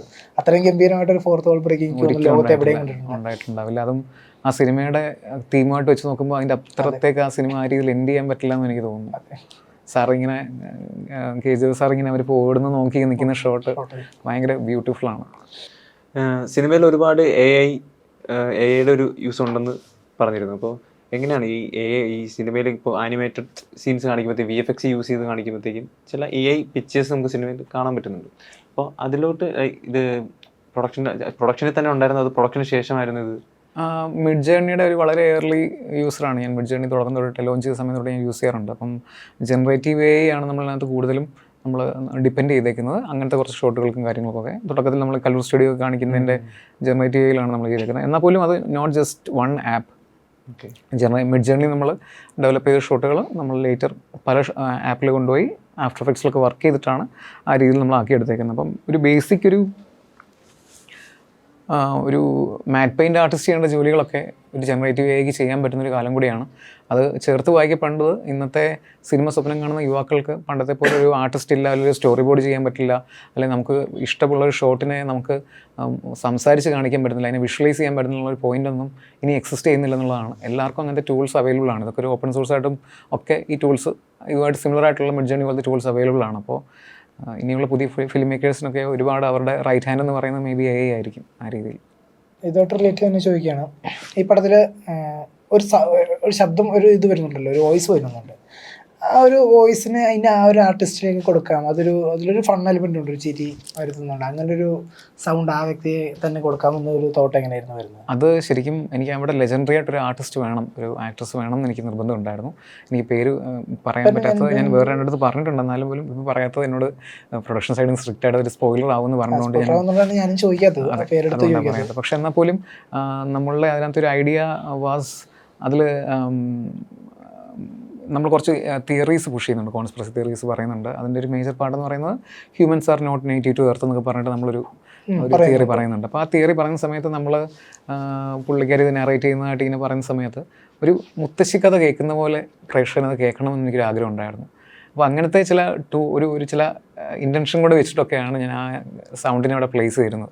സോ ഒരു പോയിന്റിലെത്തുന്ന സമയത്ത് നമുക്കത് ഒരു സാധാരണ വോയിസ് പോലെ അവിടെ വന്നിട്ട് കാര്യമില്ല. എനിക്ക് ഐക്കോണിക് ആയിട്ടുള്ള ഒരു മുത്തശ്ശി ഒരു കഥ പറഞ്ഞ് കേൾക്കുമ്പോൾ ഒരു കൊച്ചുകുട്ടി കേൾക്കാൻ പറ്റുന്ന രീതിയിൽ നമ്മളുടെ ഈ ഞങ്ങൾ പറയുന്ന ഈ കോൺസ്പിറസി തിയറി ആൾക്കാരിലേക്ക് പുഷ് ചെയ്യാൻ ഒരു ടൂളായിട്ടും കൂടിയാണ് ഞങ്ങൾ ആ സൗണ്ട് യൂസ് ചെയ്തേക്കുന്നത്. ഇപ്പോൾ ആ ഒരു കോൺസ്പിറസി തിയറി അത് നിങ്ങൾ എവിടെ നിന്നാണ് വരുന്നത്? അതായത് ഈ പറഞ്ഞ ഹ്യൂമൻസ് ആർ നോട്ട്, നമ്മൾ ഒരു സയൻറ്റിഫിക് ടോളറൻസ് ഇല്ലാതെ പറയുന്ന കാര്യങ്ങളാണ് ഈ കോൺസ്പിറസി തിയറീസ് ഒട്ടുമിക്കാലും. ഈ UFO കോൺസ്പിറസി തിയറീസൊക്കെ പ്രത്യേകിച്ച് നമുക്കങ്ങനെ ലാക്ക് ഓഫ് എവിഡൻസ് ഇല്ലാതെ നമ്മൾ കാര്യങ്ങൾ പറയാൻ പാടില്ലെന്നാണ്. എന്നാലും ആ സയൻറ്റിഫിക് ആ ഒരു ടോളറൻസ് വേണമെന്ന് പറഞ്ഞുകൊണ്ട് തന്നെ ഞാൻ പറയുന്നു, നമ്മൾ അങ്ങനെ കുറേ കോൺസ്പിറസി തിയറീസൊക്കെ സംസാരിക്കാറുണ്ട്.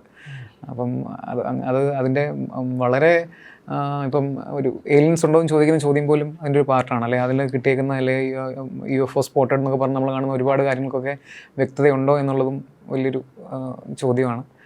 Absence of the evidence is not the evidence of the absence എന്ന് പറഞ്ഞിട്ടുള്ളൊരു കോട്ടുണ്ട് കാൾ സാഗൻ്റെ. അപ്പോൾ അതാണ് ഞാനവിടെ കോട്ട് ചെയ്യുന്നത്. കോൺസ്പിറസി തിയറീസ് പറയുമ്പം നമ്മൾ പറയുന്ന സിനിമയുടെ സ്വഭാവവും ഗൗരവവും മനസ്സിലാക്കിയിട്ട് പറയുക എന്നുള്ളതാണ്. ഒരു വലിയ സീരിയസ് സബ്ജക്റ്റ് പറയുമ്പം ഞാൻ അങ്ങനത്തെ സിനിമ ഒരു സയൻറ്റിഫിക് ടോളറൻസ് വെച്ചിട്ട് ഞാൻ പറയുള്ളൂ എന്നുള്ളതാണ് എനിക്ക് അതിനുള്ള ഒരു ഉത്തരവാദിത്വം. അരുൺ ഇപ്പോൾ ഇത്ര നേരം സംസാരിച്ച് വളരെ എന്താ പറയുക സയൻറ്റിഫിക്കലി ഭയങ്കര ഒരുപാട് കാര്യങ്ങളൊക്കെ സംസാരിക്കുന്നുണ്ട്. എന്നാൽ ഈ തൊട്ടുമുമ്പത്തെ സിനിമ സാജൻ ബേക്കർ ഇതിനൊക്കെ വളരെ വ്യത്യസ്തമായിട്ട് ഭയങ്കര വളരെ ഫീൽ ഗുഡ്, നോർമൽ ഓഡിയൻസ് വളരെ ഫീൽ ഗുഡായിട്ടൊരു, എനിക്കൊന്ന് സാധാരണ വാർത്തകൾ കുറച്ചുകൂടെ വളരെ കുറച്ചുകൂടെ സീരിയസ് ടോണിൽ കഥ പറയുന്ന ഒരു സിനിമയാണ്. ഇതിലേക്ക് വന്നാൽ ഗഗനാചാര്യം ഒരു സീരിയസ് ആയിട്ടൊരു വിഷയത്തെ എന്നാൽ അല്പം ഒരു ലഘൂകരിച്ച് പറയുന്നു. സാജൻ ബേക്കറി ഇതിലാണ് ഈ രണ്ട് സിനിമകളിൽ നിന്നും ഓപ്പോസിറ്റാണ്, വളരെ ഓപ്പോസിറ്റാണ്. സാജൻ ബേക്കറി എൻ്റെ സർവൈവലിൻ്റെ ഒരു പാർട്ടും കൂടിയാണ്. എൻ്റെ ആദ്യത്തെ സിനിമ ഇറങ്ങാതെ വഴിമുട്ടിക്കുന്ന അവസ്ഥയിലാണ് സാജൻ ബേക്കറി എനിക്ക് വരുന്നത്. അപ്പോൾ അതിൽ ഒരു എന്നോട് ചെയ്യാൻ പറഞ്ഞൊരു കഥയാണ് ഞാൻ ചെയ്തേക്കുന്നത്.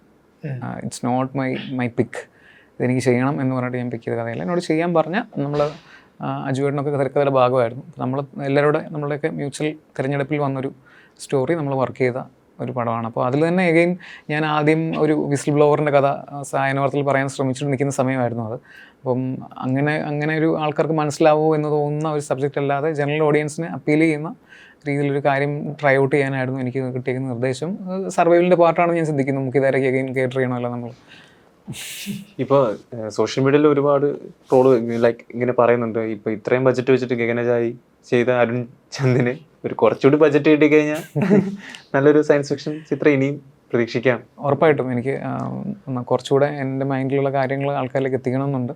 എന്നാലും ബഡ്ജറ്റിൻ്റെ ലക്ഷറിയെക്കാട്ടിലും കൂടുതൽ വേണ്ട കാര്യങ്ങൾക്ക് കൃത്യമായിട്ടുള്ള അലോക്കേഷൻ ഉണ്ടാവണം എന്നുള്ളൊരു ആഗ്രഹമുണ്ട്. ഇപ്പോൾ ഇതിന് തന്നെ CGക്ക് നല്ലൊരു അലോക്കേഷൻ ഉണ്ടായതുകൊണ്ടാണ് CGI ഇത്രയും വൃത്തിയായിട്ട് വന്നത്. അപ്പം അതൊക്കെ നമ്മളിപ്പം ഭയങ്കര ഹൈ കൺസെപ്ഷ്യൽ ആയിട്ടുള്ള ഒരുപാട് ഹിന്ദി തമിഴ് ചിത്രങ്ങളിനകത്തൊക്കെ അതിൻ്റെ റിസൾട്ട് മീഡിയോക്കർ ആയത് കാരണം നമുക്ക് ഇഷ്ടപ്പെടാതെ പോയിട്ടുണ്ട്. അല്ലെങ്കിൽ CG നമ്മൾ പറയാറുണ്ട് മറ്റേ ഓവറായിപ്പോയി, ഓവർ ദി ടോപ്പ് ആയിപ്പോയി എന്നൊക്കെ. അപ്പം നമ്മളിനകത്ത് ആദ്യം തന്നെ ഒരു ഗ്രിറ്റി ആയിട്ടുള്ള District 9 ഒക്കെ എസ്തെറ്റിക്സ് പോലെ ഗ്രിറ്റി ആയിട്ടുള്ള വളരെ മിനിമലായിട്ടുള്ളൊരു CGI രീതിയിലാണ് നമ്മൾ അതിൻ്റെ ഒരു നമ്മൾ ഉദ്ദേശിച്ചിരുന്നത്. ആ കൺസെപ്റ്റ് അങ്ങനെ നമ്മൾ വിചാരിച്ചുകൊണ്ട് തന്നെ അത് വൃത്തിയായിട്ട് വന്നു എന്നുള്ളതാണ്. അപ്പം നാളെയാണെങ്കിലും ബഡ്ജറ്റ് അലോക്കേഷൻ എന്ന് പറയുന്നത് ഞാനൊക്കെ ഒരു ഇൻഡി ഫിലിം മേക്കിങ്ങിൻ്റെ ഒരു സെറ്റപ്പിൽ കൂടി അല്ലെങ്കിൽ ഒരു 5D 7D ഒക്കെ ഡിജിറ്റൽ ഫിലിം മേക്കിംഗ് വന്നുകൂടി നമുക്കൊരു ക്യാമറ എടുത്ത് പോയി ഷൂട്ട് ചെയ്യാം എന്നുള്ള ആ ഒരു സമയത്തിൻ്റെയൊക്കെ പ്രൊഡക്റ്റുകളാണ് ഞങ്ങളൊക്കെ. അപ്പം മറ്റ് കൺവെൻഷണൽ ഫിലിം മേക്കിങ്ങിൻ്റെ പോലത്തെ ഒരു പേടിയൊന്നുമില്ല.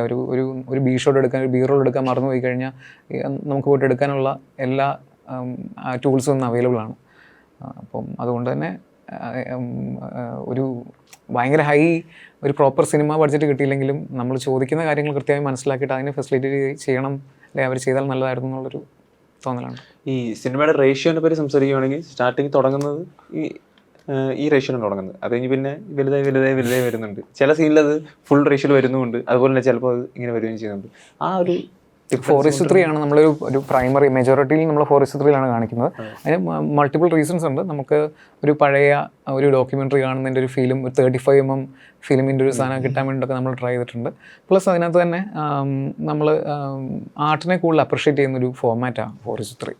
അപ്പോൾ അതിനൊരു ഓഫ് ബീറ്റ് സെൻസിബിലിറ്റി എവിടെയെങ്കിലും നിലനിർത്തണമെന്ന് എനിക്ക് ആഗ്രഹം ഉണ്ടായിരുന്നു. ബിക്കോസ് നമ്മൾ പറയുന്ന കഥയ്ക്കകത്തൊക്കെ എവിടെയൊക്കെ ഒരു കുറച്ച് ഓഫ് ബീറ്റ് സെൻസിബിലിറ്റി ഉണ്ട് അതിനകത്ത്. അപ്പം കൃത്യമായി പറഞ്ഞാൽ എന്നെ എനേബിൾ ചെയ്തത് സാക് സ്നൈഡറാണ്.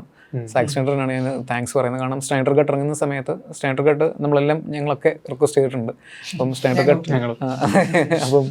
സ്നൈഡർ കട്ട് റിക്വസ്റ്റ് ചെയ്യുന്ന സമയത്ത് പുള്ളി 4:3 സിമിലർ ആയിട്ടുള്ളൊരു ആസ്പെക്ട് റേഷ്യോയിലാണ് ആ മൂവി ഫുള്ള് തിരിച്ച് പിന്നെ ഇറക്കുന്നത്. അപ്പം അതിന് പുള്ളി കോമിക്കോണിൽ വെച്ചിട്ട് പുള്ളി അതിന് പറഞ്ഞ റീസൺ എന്ന് വെച്ച് കഴിഞ്ഞാൽ ആർട്ടിനെ കൂടുതൽ അപ്രിഷ്യേറ്റ് ചെയ്യാൻ പറ്റുന്നൊരു ഫോർമാറ്റാണ് അത്. അല്ലെങ്കിൽ ഒരു കുറച്ചുകൂടെ ഒരു ആർട്ടിസ്റ്റിനൊരു വില കിട്ടുന്ന ഒരു ഫോർമാറ്റും കൂടിയാണെന്ന് തോന്നുന്നു. അപ്പോൾ ഞങ്ങൾക്ക് കുറച്ചുകൂടി ഇതിൻ്റെ ആ സൈഡ് കുറച്ചുകൂടെ ഒന്ന് പ്രൊജക്റ്റ് ചെയ്യണമെന്നുണ്ടായിരുന്നു. അങ്ങനെയാണ് 4:3 സ്റ്റിക്ക് ചെയ്യുന്നത്. ബട്ട് അഗെയിൻ ഇതിൽ നമ്മൾ അവസാനത്തേക്ക് വരുമ്പോൾ നമ്മൾ ആസ്പെക്ട് റേഷ്യോയിൽ തന്നെ 4th വോളിൽ ബ്രേക്ക് ചെയ്യുന്നുണ്ട്. നമ്മൾ ഒരു കഥാപാത്രം ഓടിപ്പോൾ പറയുന്നുണ്ട് ആസ്പെക്ട് റേഷ്യോ മാറാൻ പോവാണ്. ഈ ഇതിനോടൊപ്പം സ്നൈഡർ ഉൾപ്പെടെ ഒരുപാട് ഹോളിവുഡ് ഫിലിം മേക്കേഴ്സിനെ കുറിച്ച് നമ്മളിവിടെ KG ജോർജ് സാറിനെ കുറിച്ചൊക്കെ സംസാരിച്ചു. അരുണിനെ സംബന്ധിച്ചിടത്തോളം ആരാണ് ഫേവറേറ്റ് ഫിലിം മേക്കർ? അല്ലെങ്കിൽ അത് ഇപ്പോൾ നമ്മളെല്ലാവരോടും നമ്മൾ ഇഷ്ടപ്പെട്ട ഭക്ഷണം ഒരു കേരളീയരോട് ചോദിക്കുന്ന പോലെ ഉണ്ടാവും. അത് അല്ലെങ്കിൽ എന്താണ് ഒരു ഫിലിം മേക്കർ ആകാമെന്നുള്ളൊരു തോട്ടിലേക്ക് എത്തിക്കുന്നവരുണ്ടേ? ആദ്യമായിട്ടൊരു സ്റ്റാർട്ടിങ് സ്റ്റേജിൽ എനിക്കൊരു ഫിലിം മേക്കർ ആകണം എന്ന് തോന്നിക്കുന്ന ഒരു മൊമെന്റ് എന്തായിരുന്നു? ഇൻഫ്ലുവൻസ് ചെയ്ത ഒരുപാട് ഫിലിംസ് ഉണ്ടാവും. എന്നെ ഇൻഫ്ലുവൻസ് ചെയ്ത സിനിമകൾ എന്ന് പറയുമ്പോൾ സ്പേസ് ഒഡീസി എനിക്ക് ഭയങ്കര ഇഷ്ടമുള്ള സിനിമയാണ്, സ്റ്റാൻലി കുബ്രിക്. ബട്ട് അതിനേക്കാളും ഒരു ടോപ്പ് സൈഫൈ ഫിലിംസ് പറയുകയാണെന്നുണ്ടെങ്കിൽ ഞാൻ സ്പേസ് ഒഡീസിക്ക് മുകളിൽ പറയാൻ ചാൻസ് ഉള്ളത് കാൾ സാഗൻ തിരക്കഥ എഴുതിയ കോണ്ടാക്റ്റാണ്, റോബർട്ട് സൗണ്ടിക്സ്. അതിൻ്റെ അത്രയും എന്നെ സ്പർശിച്ച ഞാൻ ഇടയ്ക്കിടയ്ക്ക് കാണുന്ന സിനിമയില്ല. ഇപ്പോഴും ചില സമയത്ത് കണ്ടിട്ട് കരയാറുണ്ട് ഞാൻ. അത്രയും എനിക്ക് ഭയങ്കര ഫേവറേറ്റ് ഫിലിമാണ്. മലയാളത്തിലെ പറയാനായിട്ട് മനുവങ്ങളൊക്കെ ഭയങ്കര ഫേവറേറ്റ് ഇടയ്ക്കിടയ്ക്ക് കാണുന്ന സിനിമകളാണ്. ഭയങ്കര ഇഷ്ടമാണ്. അഗൈൻ KG ജോർജ് സാറിനെ പറ്റി ഒരുപാട് പറഞ്ഞ് പിന്നെ ഞാൻ ഉറപ്പിക്കുന്നില്ല. ഞാൻ ഒരുപാട് എനിക്ക് ഇഷ്ടമുള്ള ഭയങ്കര ഫിലിം മേക്കറാണ്. ബട്ട് മലയാള സിനിമകളൊന്നും എനിക്കങ്ങനെ എടുത്ത് പറയാൻ പറ്റത്തില്ല. എല്ലാം ഭയങ്കര 90കളിലെ സിനിമകളൊക്കെ ഭയങ്കര ഫേവറേറ്റാണ്. 80s അരുൺ സാറിൻ്റെ സിനിമകളൊക്കെ ഭയങ്കര ഇഷ്ടമാണ്. അതിനൊക്കെയുള്ള വാസ്തുകാരൊക്കെ ഒരു ട്രിബ്യൂട്ട് കൊടുത്തിട്ടുണ്ട് ഞാൻ ഈ ഫിലിമിനകത്ത്, ഹോമേജ് കൊടുത്തിട്ടുണ്ട് ലാസ്റ്റിലുള്ള. അപ്പം അങ്ങനെ നമുക്ക് ഇഷ്ടമുള്ള സിനിമകളൊക്കെ എനിക്ക് തോന്നുന്നു ഞാൻ ആദ്യം തുടക്കത്തിൽ ഞങ്ങളൊരു കാർഡ് വെച്ചിട്ടുണ്ട്, this film pays homage to these classics, these pop culture gems എന്ന് വെച്ചിട്ടുണ്ട്. അപ്പോൾ അതിനകത്ത് ശരിക്കും പറഞ്ഞു കഴിഞ്ഞാൽ റേസാറിൻ്റെ സത്രംഗി കിലാടി എന്ന് പറഞ്ഞിട്ടുള്ള ഒരു ഭയങ്കര കിടലായിട്ടുള്ളൊരു സറ്റയറുണ്ട്. ഒരു നാട് മൊത്തം കത്തിക്കൊണ്ടിരിക്കുമ്പം കൊട്ടാരത്തിലിരുന്ന് മറ്റേ ചെസ്സ് കളിക്കുന്ന 2 രാജകുമാരിയുള്ള കഥയാണ്. ഭയങ്കര രസമുള്ളൊരു സറ്റയറാണ്. അപ്പോൾ അതിനൊക്കെ നമ്മൾ ഇത് ട്രിബ്യൂട്ട് കൊടുത്തിട്ടുണ്ട്. ഇതിലെ മ്യൂറൽ പെയിൻറ്റിങ് നമ്മൾ യൂസ് ചെയ്തേക്കുന്നത് ഭയങ്കര രസമുണ്ടെന്ന് എല്ലാവരും പറഞ്ഞു. അപ്പോൾ അത് വളരെ കോൺട്രവേഴ്ഷ്യൽ ആയിട്ടുള്ള 2000s ബിഗിനിങ്ങിൽ ഇറങ്ങിയ സീതാ സിംഗ് ദ ബ്ലൂസ് എന്ന് പറഞ്ഞിട്ടുള്ള ഒരു ഫിലിമുണ്ട്. മ്യൂറലാണ് അതിൻ്റെ ഫുള്ള്. പിന്നെ കോസ്മോസ്, കാൾ സാഗൻ്റെ കോസ്മോസ് ഷോ എന്നെ ഒരുപാട് സ്വാധീനിച്ചിട്ടുണ്ട്. അങ്ങനെ ഒരുപാട് ഫിലിമുണ്ട്. പിന്നെ in which Annie give it those ones എന്ന് പറഞ്ഞിട്ട് അരുന്ധതി റോയ് തിരക്കഥ എഴുതിയിട്ടുള്ള പുള്ളിയുടെ അന്നത്തെ എക്സ് ഹസ്ബൻഡ് ഡയറക്ടറുള്ളൊരു മൂവിയുണ്ട്, ദൂരദർശൻ വേണ്ടി ചെയ്തിട്ടുള്ള. അതും സ്വാധീനിച്ചിട്ടുണ്ട്. ഇതിനകത്ത് ചില മാസ്കിന്റെ വള്ളി ഇന്റർവ്യൂ കാണുന്നവർക്ക് ഇതിപ്പോ ഓരോ സിനിമ കാണാൻ വേണ്ടിയുള്ള ഒരു ഓപ്ഷൻസ് ഉണ്ട്. അത് തുടക്കത്തിൽ തന്നെ ഉണ്ട്. നമ്മളൊരു കാർഡ് വെച്ചിട്ടുണ്ട് നമ്മളെ സ്വാധീനിച്ച സിനിമകൾ എന്ന് പറഞ്ഞിട്ട്. അതിലൊക്കെ ഈ പേരുകളൊക്കെ ഉണ്ട്. അപ്പോൾ ഈ ഇൻവിഷ് ആനി ഗിവ് ഇറ്റ് ദോസ് വൺസിനകത്ത് ഉള്ള ചില സോഷ്യൽ അരുന്ധതി റോയിയുടെ ചില ചില സീൻസുകളുണ്ട് ഭയങ്കര രസമായിട്ട് പുള്ളിക്കാരിയോട് ഭയങ്കര മോശമായിട്ട് സംസാരിക്കാൻ വരുന്നൊരു വ്യക്തിയോട് പുള്ളിക്കാരി പ്രതികരിക്കുന്ന സാധനമൊക്കെ അതിനകത്ത് കൊടുത്തിട്ടുണ്ട്. അപ്പോൾ അതൊക്കെയാണ് എനിക്ക് മറ്റേ മാസ്കിൻ്റെ വള്ളി പുറത്ത് കാണുമ്പോൾ മറ്റേ ഫ്രണ്ടിലിരിക്കുന്ന പെണ്ണോട് മോളെ മാസ്കിൻ്റെ വള്ളി പുറത്ത് കാണാൻ കേട്ടോ എന്ന് പറയുന്ന സാധനമൊക്കെ അറിയുന്ന ഇൻസ്പയർഡാണ്. സാജൻ ബേക്കറിയിലുണ്ടെന്ന് തോന്നുന്നു രഞ്ജിതയുടെ ക്യാരക്ടറിന്റെ ചില അതെ അത് കെ ജോസാറിന്റെ സിനിമകൾ കാണുന്നതിന്റെ സൈഡ് എഫക്റ്റ് ആണെന്ന് എനിക്ക് തോന്നുന്നു. ഇനി അടുത്ത സിനിമ ഈ സിനിമയ്ക്കകത്ത് തന്നെ നമ്മുടെ ഒരു ഈസ്റ്റർ എഗ് ഉണ്ട് അടുത്ത സിനിമയിലേക്കുള്ള. ഗൂഗിൾ വായിക്കുന്നൊരു കോമിക് ബുക്ക് ഉണ്ട്, അതിൽ എൻ്റെ അടുത്ത സിനിമയുടെ ഒരു ചെറിയ നോഡുണ്ട് അതിൻ്റെ ഒരു ഈസ്റ്റർ എഗ് ആണ്. മേ ബി അതായിരിക്കും അടുത്ത് ചെയ്യുന്നത്. I am a huge fan of Rick and Morty plus മനുവങ്കിൾ പ്ലസ് ഒരു ഡോക്ടർ സ്ട്രേഞ്ച് ആയിരിക്കും മിക്കവാറും അത്. അതൊരൊന്നൊന്നര കോംബോ ആയിരിക്കും. ഈ ഗണേഷ് സാറിൻ്റെ നമുക്ക് തിരിച്ചു പോകാം. ഗണേഷ് സാറിൻ്റെ ക്യാരക്ടറിൻ്റെ കോസ്റ്റ്യൂംസ്, അദ്ദേഹത്തിൻ്റെ ലുക്സ്, അതിനെക്കുറിച്ചൊക്കെ സോഷ്യൽ മീഡിയയിലുള്ള ചർച്ചകൾ കാണുന്നുണ്ടോ? അധികം കുറവാണ് കാണുന്നത്. പക്ഷേ ടോണി സ്റ്റാർക്ക് ഞങ്ങൾ കൊട്ടാരക്കര ടോണി സ്റ്റാർക്ക് വിളിക്കാറുണ്ട്. പുള്ളിയുടെ ഈ ഗാഡ്ജറ്റ് കമ്പൊക്കെ വെച്ചിട്ട് ഞാനും ഇതിൻ്റെ റൈറ്റർ ശിവ സാറിൻ്റെ അന്തരനാണ്, കോ റൈറ്ററാണ് എൻ്റെ. അപ്പം ഞങ്ങളിങ്ങനെ ഇടയ്ക്ക് കളിയാക്കും ടോണി സ്റ്റാർക്ക് ഇവിടെ നിന്നൊക്കെ ചോദിച്ചാൽ. ഭയങ്കര നമുക്കറിയാവുന്നതിൽ അപ്പുറത്തേക്ക് ഭയങ്കര ഡീപ്പ് നോളജ് ടെക്നോളജിയിലൊക്കെയുള്ള പല കാര്യങ്ങളിലും അതായത് സാറ് 2000s ബിഗിനിങ്ങിലൊക്കെ സാർ ഒരു കേരള ഗവൺമെൻറ്റിൻ്റെ ഭാഗമായിട്ടൊരു OTT സംരംഭം കൊണ്ടുവരാനായിട്ട് അന്നൊക്കെ ട്രൈ ചെയ്ത കാര്യങ്ങളൊക്കെ സാറ് പറഞ്ഞു കേട്ടിട്ടുണ്ട്. എല്ലാ ക്ലാസിക്സിൻ്റെയും ഈ പ്രിൻസ് നശിച്ചു പോകുന്നതിന് മുമ്പ് അതിനെ സേവ് ചെയ്ത് അതിന് വേണ്ടിയിട്ടുള്ളൊരു ഡീറ്റലൈസ് ചെയ്തിട്ട് അതിനൊരു പ്ലാറ്റ്ഫോം സിനിഫൈൽസിനൊക്കെ കാണാനുള്ള പ്ലാറ്റ്ഫോം ഒക്കെ പുള്ളി അന്ന് റിപ്പോർട്ടായിട്ട് വെച്ചിട്ടുണ്ടെന്നൊക്കെ പറഞ്ഞിട്ടുള്ള ആളാണ്. അപ്പം നമ്മളൊക്കെ ഫാർ ഹെഡാണ് പുള്ളിയുടെയൊക്കെ ചിന്തയൊക്കെ. പക്ഷെ നമുക്ക് നമ്മൾ കാണുന്ന ആ ഒരു മെയിൻ ഫ്രെയിമിന് മാത്രമേ പുള്ളിയൊക്കെ അറിയുള്ളൂ എന്നുള്ളതാണ്. നമ്മൾ കാണുന്നത് ചട്ടക്കൂടാണ്. പിന്നെ ഇതിലെ ലുക്ക് ബേസിക്കലി നമ്മളൊരു വരച്ചു തുടങ്ങിയ സമയത്ത് ബില്ലി ബുച്ചർ ബോയ്സിലെ ബുച്ചറിനെ കുറച്ച് പേര് എല്ലാം പറയുന്നുണ്ട്. ട്രെഞ്ച് കോട്ടും ആ ഒരു താടിയും ഒക്കെ നമ്മൾ അതിൻ്റെ കൂടെ നിൽക്കുന്ന ഒരു. അതുപോലെ ഈ സിനിമയിൽ ഇപ്പൊ ഇവര് പുറത്തിറങ്ങുമ്പോൾ ഈ കേപ്പ് ഒക്കെ വെച്ചിട്ട് ഇറങ്ങുമ്പോഴത്തേക്ക് ഇച്ചിരി ഡാർക്ക് നൈറ്റ് നമ്മളൊരു ചുമ്മാ നമുക്ക് എല്ലാത്തിനും അങ്ങനെ ഒരു റീസൺ ഉണ്ട്. നമ്മൾ ആ കോട്ടിന് നമ്മൾ ഇട്ടിരുന്ന പേര് ആന്റി കണ്ടാമിനേഷൻ കോട്ടെന്നാണ്. അപ്പം അതേപോലെ തന്നെ ഈ വെള്ളം പൊങ്ങുമ്പം കയറാതിരിക്കാൻ വേണ്ടിയിട്ട് ട്രൈപോൺസിന് മുകളിലുള്ള ട്രൈ ഹോംസ് ഉണ്ട്, നമുക്ക് എല്ലായിടത്തും കാണാൻ പറ്റും. ട്രൈ ഹോംസ് എന്ന് തന്നെ വിളിക്കുന്നത് നമ്മൾ. അപ്പോൾ ഇതൊക്കെ ബേസിക്കലി ഞങ്ങളുടെ ഇതൊരു യൂണിവേഴ്സ് ആണെന്നും ഇതിലേക്ക് കൂടുതൽ ഫിലിംസ് വരുമെന്നുമാണ് നമ്മൾ വിശ്വസിക്കുന്നത്. അപ്പോൾ ആ യൂണിവേഴ്സിലേക്ക് നമ്മൾ ചെയ്ത് വെച്ചേക്കുന്ന കുറച്ച് എലമെൻസുകളും നാളെ അടുത്ത സിനിമകളിലും ഇതേപോലെ ആ സാധനങ്ങളൊക്കെ കാണാൻ പറ്റുമെന്ന് തോന്നുന്നു. യൂണിവേഴ്സ് ആക്കാൻ പ്ലാൻ ഉണ്ട്. ഉണ്ട്. കാരണം ഞങ്ങൾ ഇതിനകത്തെ ഇപ്പം ഞാൻ അടുത്ത ചെയ്യാൻ പോവുകയാണെന്ന് പറഞ്ഞ ആ കോമിക് ബുക്കാണ് ഞാൻ ആദ്യം എഴുതുന്നത്. അത് കഴിഞ്ഞിട്ടാണ് ഞങ്ങൾ കേരളച്ചേരി എഴുതുന്നത്. സോ ഓൾറെഡി ഒരു സ്പിൻ ഓഫ് എഴുതിയിട്ടാണ് ഞങ്ങൾ അതിൻ്റെ ഒരു മെയിൻ ഒരു കഥ എഴുതിയിട്ടുള്ളത്. സോ എന്തായാലും അതൊരു യൂണിവേഴ്സ് തന്നെയാണ്. ഇപ്പോൾ ഇതൊരു സ്റ്റാർട്ടിങ് ആണ്, ഒരു അയൺമാൻ ആയിരിക്കും അല്ലേ? അങ്ങനെയില്ല, ഭയങ്കര ഹമ്പിൾ ബിഗിനിങ് ആണ്. ഇതൊക്കെ ആൾക്കാർ പോയി കണ്ട് നമ്മളൊക്കെ ഇനേബിൾ ചെയ്ത് കഴിഞ്ഞാൽ മാത്രമേ ഇതിനൊക്കെ അതൊരു പോസിബിലിറ്റീസ് ഒക്കെ ഉണ്ടാവുള്ളൂ.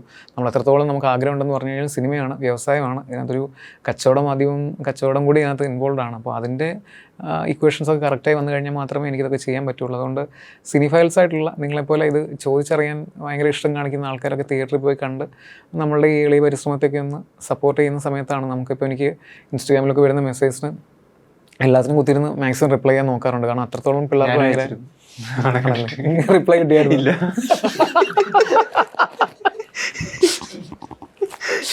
Sorry bro. ഇല്ല, പടത്തിനെ പറ്റി തന്നെ അതിപ്പോ പറഞ്ഞ സ്പോയിലറോ. സോ അങ്ങനെ ഈ ഇപ്പോൾ സിനിഫൈൽസിൻ്റെ ആണ് നമുക്ക് ഏറ്റവും പ്രതീക്ഷ. കാരണം ഇത് 3 വർഷം ഇറങ്ങാതിരുന്നതിൽ ഞാനിപ്പം ഭയങ്കര സന്തോഷവാനാണ്. കാരണം ഇപ്പോൾ ഈ 2024 ഓഡിയൻസ് റെഡി ആണെന്ന് തോന്നുന്നു ഇതിന് വേണ്ടിയിട്ട്. എനിക്ക് തോന്നുന്നില്ല ഒരു 2021-22 കോവിഡിന്റെ സമയത്ത് ഒരുപാട് സിനിമകൾ കാണാൻ പറ്റിയിട്ടുണ്ട്. ഒരുപാട് ഇപ്പൊ പല ലാംഗ്വേജിലും കൊറിയൻ. ആ സമയത്താണ് നമ്മളൊന്ന് ഓപ്പൺ ആയത്, നമ്മുടെ സ്പെക്ട്രം ഒന്ന് ഓപ്പൺ ആയത് അപ്പോഴാണ്. പക്ഷെ എന്നാലും ഓഡിയൻസ് ഇപ്പോൾ തിയേറ്ററിൽ വന്ന് ഇങ്ങനത്തെ സിനിമകളും പരീക്ഷണങ്ങളൊക്കെ കാണാൻ കുറച്ചുകൂടെ കാണിക്കുന്നുണ്ട്. ഇപ്പോഴത്തെ ജനറേഷനിൽ എനിക്ക് ഭയങ്കര വിശ്വാസം. സ്ക്രീൻ ഇരട്ടിയായിട്ടുണ്ട് ഇപ്പം ഞങ്ങൾക്ക്. അതൊക്കെ ഈ പറഞ്ഞ പോലെ നമ്മളുടെ പിള്ളേരുടെ റിക്വസ്റ്റ് ആണ്. എനിക്ക് ജസ്റ്റിസ് ഫോർ ഏലിയമ്മ എന്ന് പറഞ്ഞിട്ടൊരു ഹാഷ്ടാഗ് വരെ ഉണ്ടായിരുന്നു, കൂടുതൽ സ്ക്രീനിലേക്ക് പടം കൊടുക്കുമെന്ന് പറഞ്ഞിട്ട്. ഇല്ല, റെഡിറ്റിലൊക്കെ വായിക്കുമ്പോഴത്തേക്ക് ഇതിന് കൂടുതൽ സ്ക്രീൻ കൊടുക്കണം എന്നൊക്കെ പറഞ്ഞ് കുറെ പോളും. റെഡിറ്റ് ഈസ് ലൈക്ക് ആദ്യം തൊട്ട് തന്നെ സപ്പോർട്ട് ചെയ്ത് തുടങ്ങിയേക്കുന്നത് റെഡിറ്റാണ്. റെഡിറ്റിൽ നമ്മളുടെ ട്രെയിലർ ചാനൽ ഒരു ഫിലിം ഫെസ്റ്റിവലിൽ നിന്ന് ലീക്കായിട്ട് നമ്മൾ ഫോഴ്സ്ഡ് ആവുമായിരുന്നു പെട്ടെന്ന് ഇടാനായിട്ട്. ലീക്ക് എന്ന് പറഞ്ഞു കഴിഞ്ഞാൽ അവിടെ ഓപ്പണായിട്ട് ആ ലിങ്ക് പേസ്റ്റ് ചെയ്തിട്ടുണ്ടായിരുന്നു റിവ്യൂവർ. അവിടുന്ന് ആരും അതെടുത്തിട്ട് പേസ്റ്റ് ചെയ്ത് ലേറ്റർ അന്ന് തന്നെ ഞങ്ങൾക്ക് പ്രൊഡക്ഷനും ഒക്കെ ആയിട്ടൊരു പ്രഷറായി. പ്രൊഡ്യൂസർ ഭയങ്കര പാനിക്കായി, അങ്ങനെ ഞങ്ങൾക്കത് റിലീസ് ചെയ്യേണ്ട ഒരു അവസ്ഥാവിശേഷമായിരുന്നു. പക്ഷേ അത് ചെയ്തതിന് ശേഷമാണ് കൃഷാന്തേട്ടൻ നമ്മുടെ എക്സിക്യൂട്ടീവ് പ്രൊഡ്യൂസറിലേക്ക് വരുന്നതും നമ്മുടെ ഫെസ്റ്റിവൽ വേർഷൻ കുറച്ചുകൂടെ ഈ വിദേശ സിനിമകൾ അല്ലെങ്കിൽ നമ്മളുടെ വെസ്റ്റേൺ മോക്യുമെൻ്ററി സയൻസ് ഫിക്ഷൻ ഫെസ്റ്റിവലിന് വേണ്ടി കേറ്റർ ചെയ്യാൻ വേണ്ടി നമ്മൾ ഉണ്ടാക്കിയൊരു വേർഷനായിരുന്നു. അതിൽ നമ്മൾ കുറച്ചുകൂടെ ഇന്ത്യൻ എലമെൻറ്റ്സ് കൂടുതൽ, ട്രഡീഷണൽ ഇന്ത്യൻ എലമെൻറ്റ്സ് കൂടുതൽ യൂസ് ചെയ്തിട്ടുള്ള മ്യൂസിക്കും കുറച്ചുകൂടെ ഇലാബറേറ്റ് കുറേ അധികം ഇപ്പം നിങ്ങൾ ടീസറിലൊക്കെ കാണുന്ന കുറച്ചധികം കട്ട് ചെയ്ത ഷോട്ട്സ് ഒക്കെ ഉണ്ടായിരുന്നത്. 2:10-15 ഉണ്ടായിരുന്ന, ഇപ്പം 1:55 ഉള്ളൂ സിനിമ, 2:10-15 ഉണ്ടായിരുന്ന സിനിമ. അപ്പം ആ രീതിയിൽ കുറച്ചുകൂടെ ഇലാബറേറ്റ് ആയിട്ടുള്ള ഗഗനചാരി ആയിരുന്നു അത്. അപ്പോൾ ആ പോയിന്റിൽ കൃഷ്ണദേട്ടൻ അത് കാണുകയും എന്നെ ഇതൊന്ന് കൊമേഴ്ഷ്യലി പാക്ക് ചെയ്യാനായിട്ട് കൃഷ്ണദേട്ടൻ്റെ ഭാഗത്തു നിന്നാണ് ഒരു എക്സിക്യൂട്ടീവ് പ്രൊഡ്യൂസർ എന്നുള്ള രീതിയിൽ ഇൻവോൾവ് ആവുകയൊക്കെ ചെയ്യുന്നത് അവിടെ നിന്ന്. അതെ, അത് നമ്മളെ ട്രെയിലർ ഇറങ്ങിയതിന് ശേഷമാണ് പുള്ളി സിനിമ കാണുന്നതും പുള്ളിക്ക് അത് ഇഷ്ടമാവുന്നതും പുള്ളി അതിനകത്തുള്ള ഒരു കോസീവ്നെസ് വർദ്ധിപ്പിക്കാനും ആ മൂവി പ്രസൻറ്റബിൾ ആക്കാനും ഒരു ലാർജർ ഒരു തിയേറ്റർ ഓഡിയൻസിന് പ്രസൻറ്റബിൾ ആക്കാനും പുള്ളിയാണ് എൻ്റെ കൂടെ എഡിറ്റിങ്ങിലും മ്യൂസിക്കിലൊക്കെ ഒരുപാട് നമ്മളെ ഹെൽപ്പ് ചെയ്തിട്ടുണ്ട്. എനിക്കൊരു യൂണിവേഴ്സിറ്റി പോയൊരു ഫീലായിരുന്നു അദ്ദേഹത്തിനോട് ഇരുന്ന സമയത്ത്. വളരെ ജീനിയസ് ആണ് അദ്ദേഹം. അപ്പം അത് പുള്ളിയുടെ രക്ഷയില്ലാത്ത is out of this world.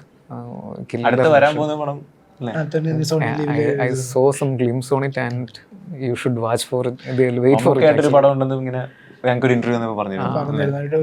പക്ഷെ എന്നാലും അടുത്ത് വരാൻ പോകുന്ന 4.5 ഗാങ്സ് ആയിക്കോട്ടെ, സംഘർഷ ഘടന എന്ന് പറയുന്ന സിനിമ ആയിക്കോട്ടെ, രണ്ടും കൃഷ്ണാന്തിൻ്റെ സ്റ്റാമ്പുള്ള സിനിമകളാണ്.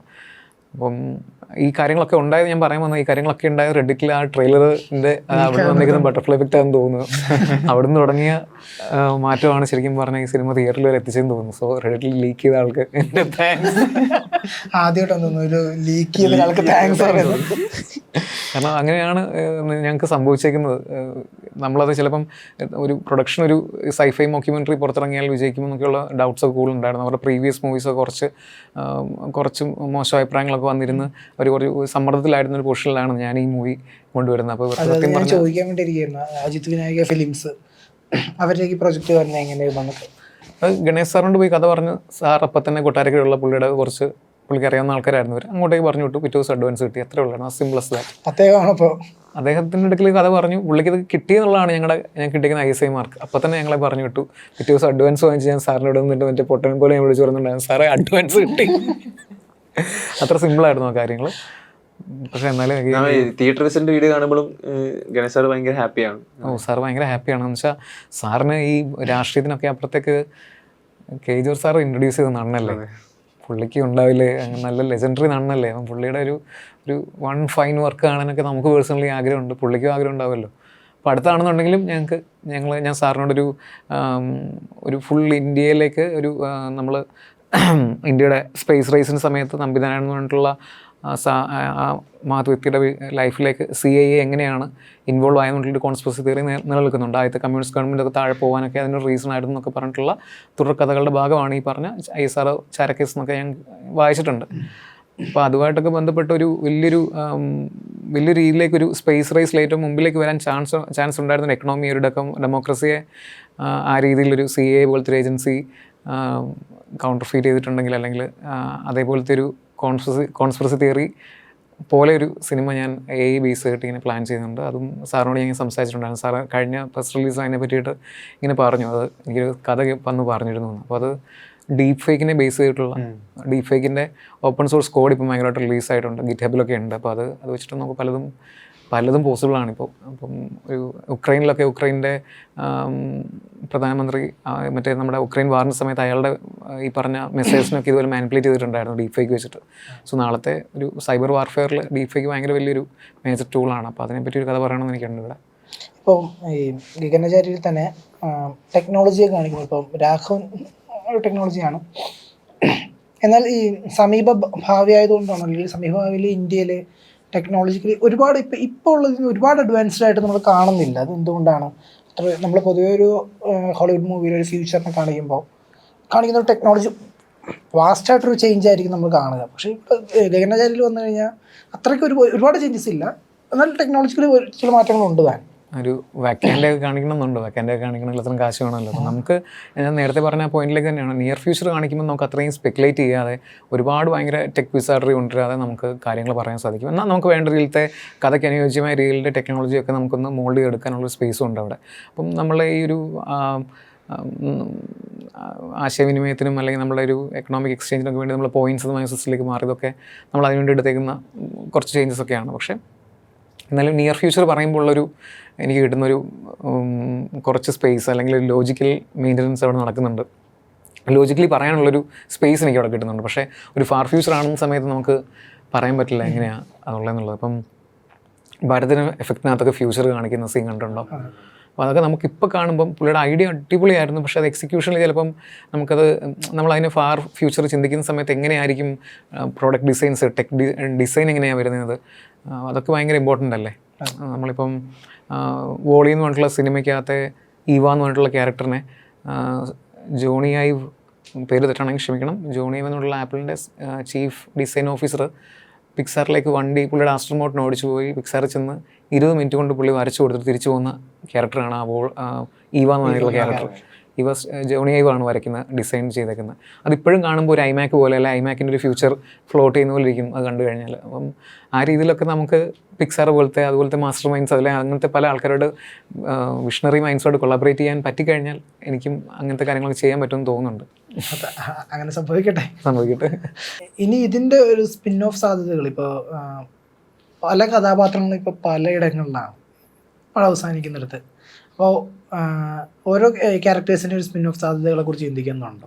അബ്സല്യൂട്ട്ലി. എൻ്റെ എല്ലാത്തിനും സ്പിൻ ഓഫ് ഉണ്ട് എൻ്റെ കയ്യിൽ.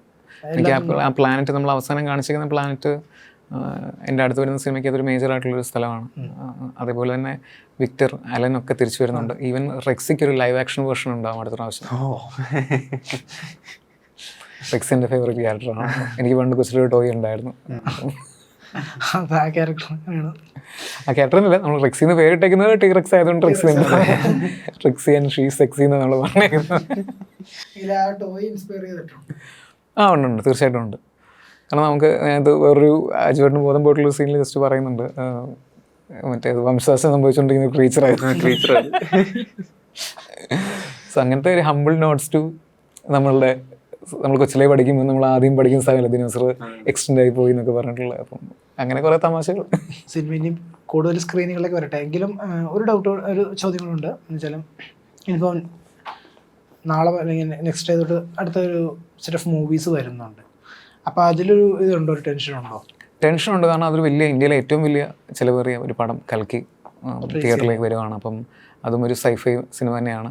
കോഎക്സിസ്റ്റ് ചെയ്ത് പോകണം എന്നാണ് ആഗ്രഹം. പക്ഷേ സുനാമിയുടെ മുമ്പ് വയ്ക്കുന്ന ഒരു ചെറിയ തെങ്ങ് പോലെയാണ് ഇപ്പോഴത്തെ ഞങ്ങളുടെ സിനിമയുടെ അവസ്ഥ നിങ്ങൾക്ക് അറിയാം. പക്ഷേ എങ്കിൽ പോലും അതിൻ്റെ ഒരു നല്ല വെർഡിക്റ്റ് ആയാലും അതിൻ്റെ ഒരു അതർ സൈഡ് ആണെങ്കിലും ചിലപ്പോൾ നമ്മളെ ഹെൽപ്പ് ചെയ്യുമെന്ന് വിചാരിക്കുന്നു. കാരണം അതേ സോണിൽ സ്പെക്ട്രത്തിൽ നിന്ന് പറയുന്ന മറ്റൊരു സിനിമയും കൂടിയാണിത്. അപ്പോൾ ഇതിൻ്റെ ഹംബിളായിട്ട് ഇതിൻ്റെ സൈഡിൽ നിന്ന് കുറച്ച് സ്ക്രീനുകളിൽ ബിലോങ് ചെയ്യുന്നുണ്ട്. കാണാൻ ആഗ്രഹിക്കുന്നവർക്ക് കാണാൻ പറ്റുന്ന രീതിയിൽ തിയേറ്ററിൽ ഉണ്ടാവണമെന്ന് എപ്പോഴും ആഗ്രഹിക്കുന്നു.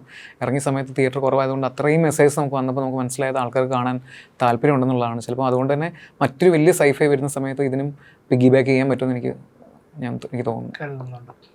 അപ്പോൾ ഈ പറഞ്ഞ പോലെ കൽക്കി ഓടും, അതിനോടൊപ്പം തന്നെ ഗഗനചാരിയും മുന്നോട്ട് യാത്ര തുടരട്ടെ. Thank you bro. ഇനിയും കുറച്ചുകൂടി ഇപ്പൊ ഹിറ്റായ ചിത്രം എന്തായാലും സൂപ്പർ ഹിറ്റ് ആവട്ടെ.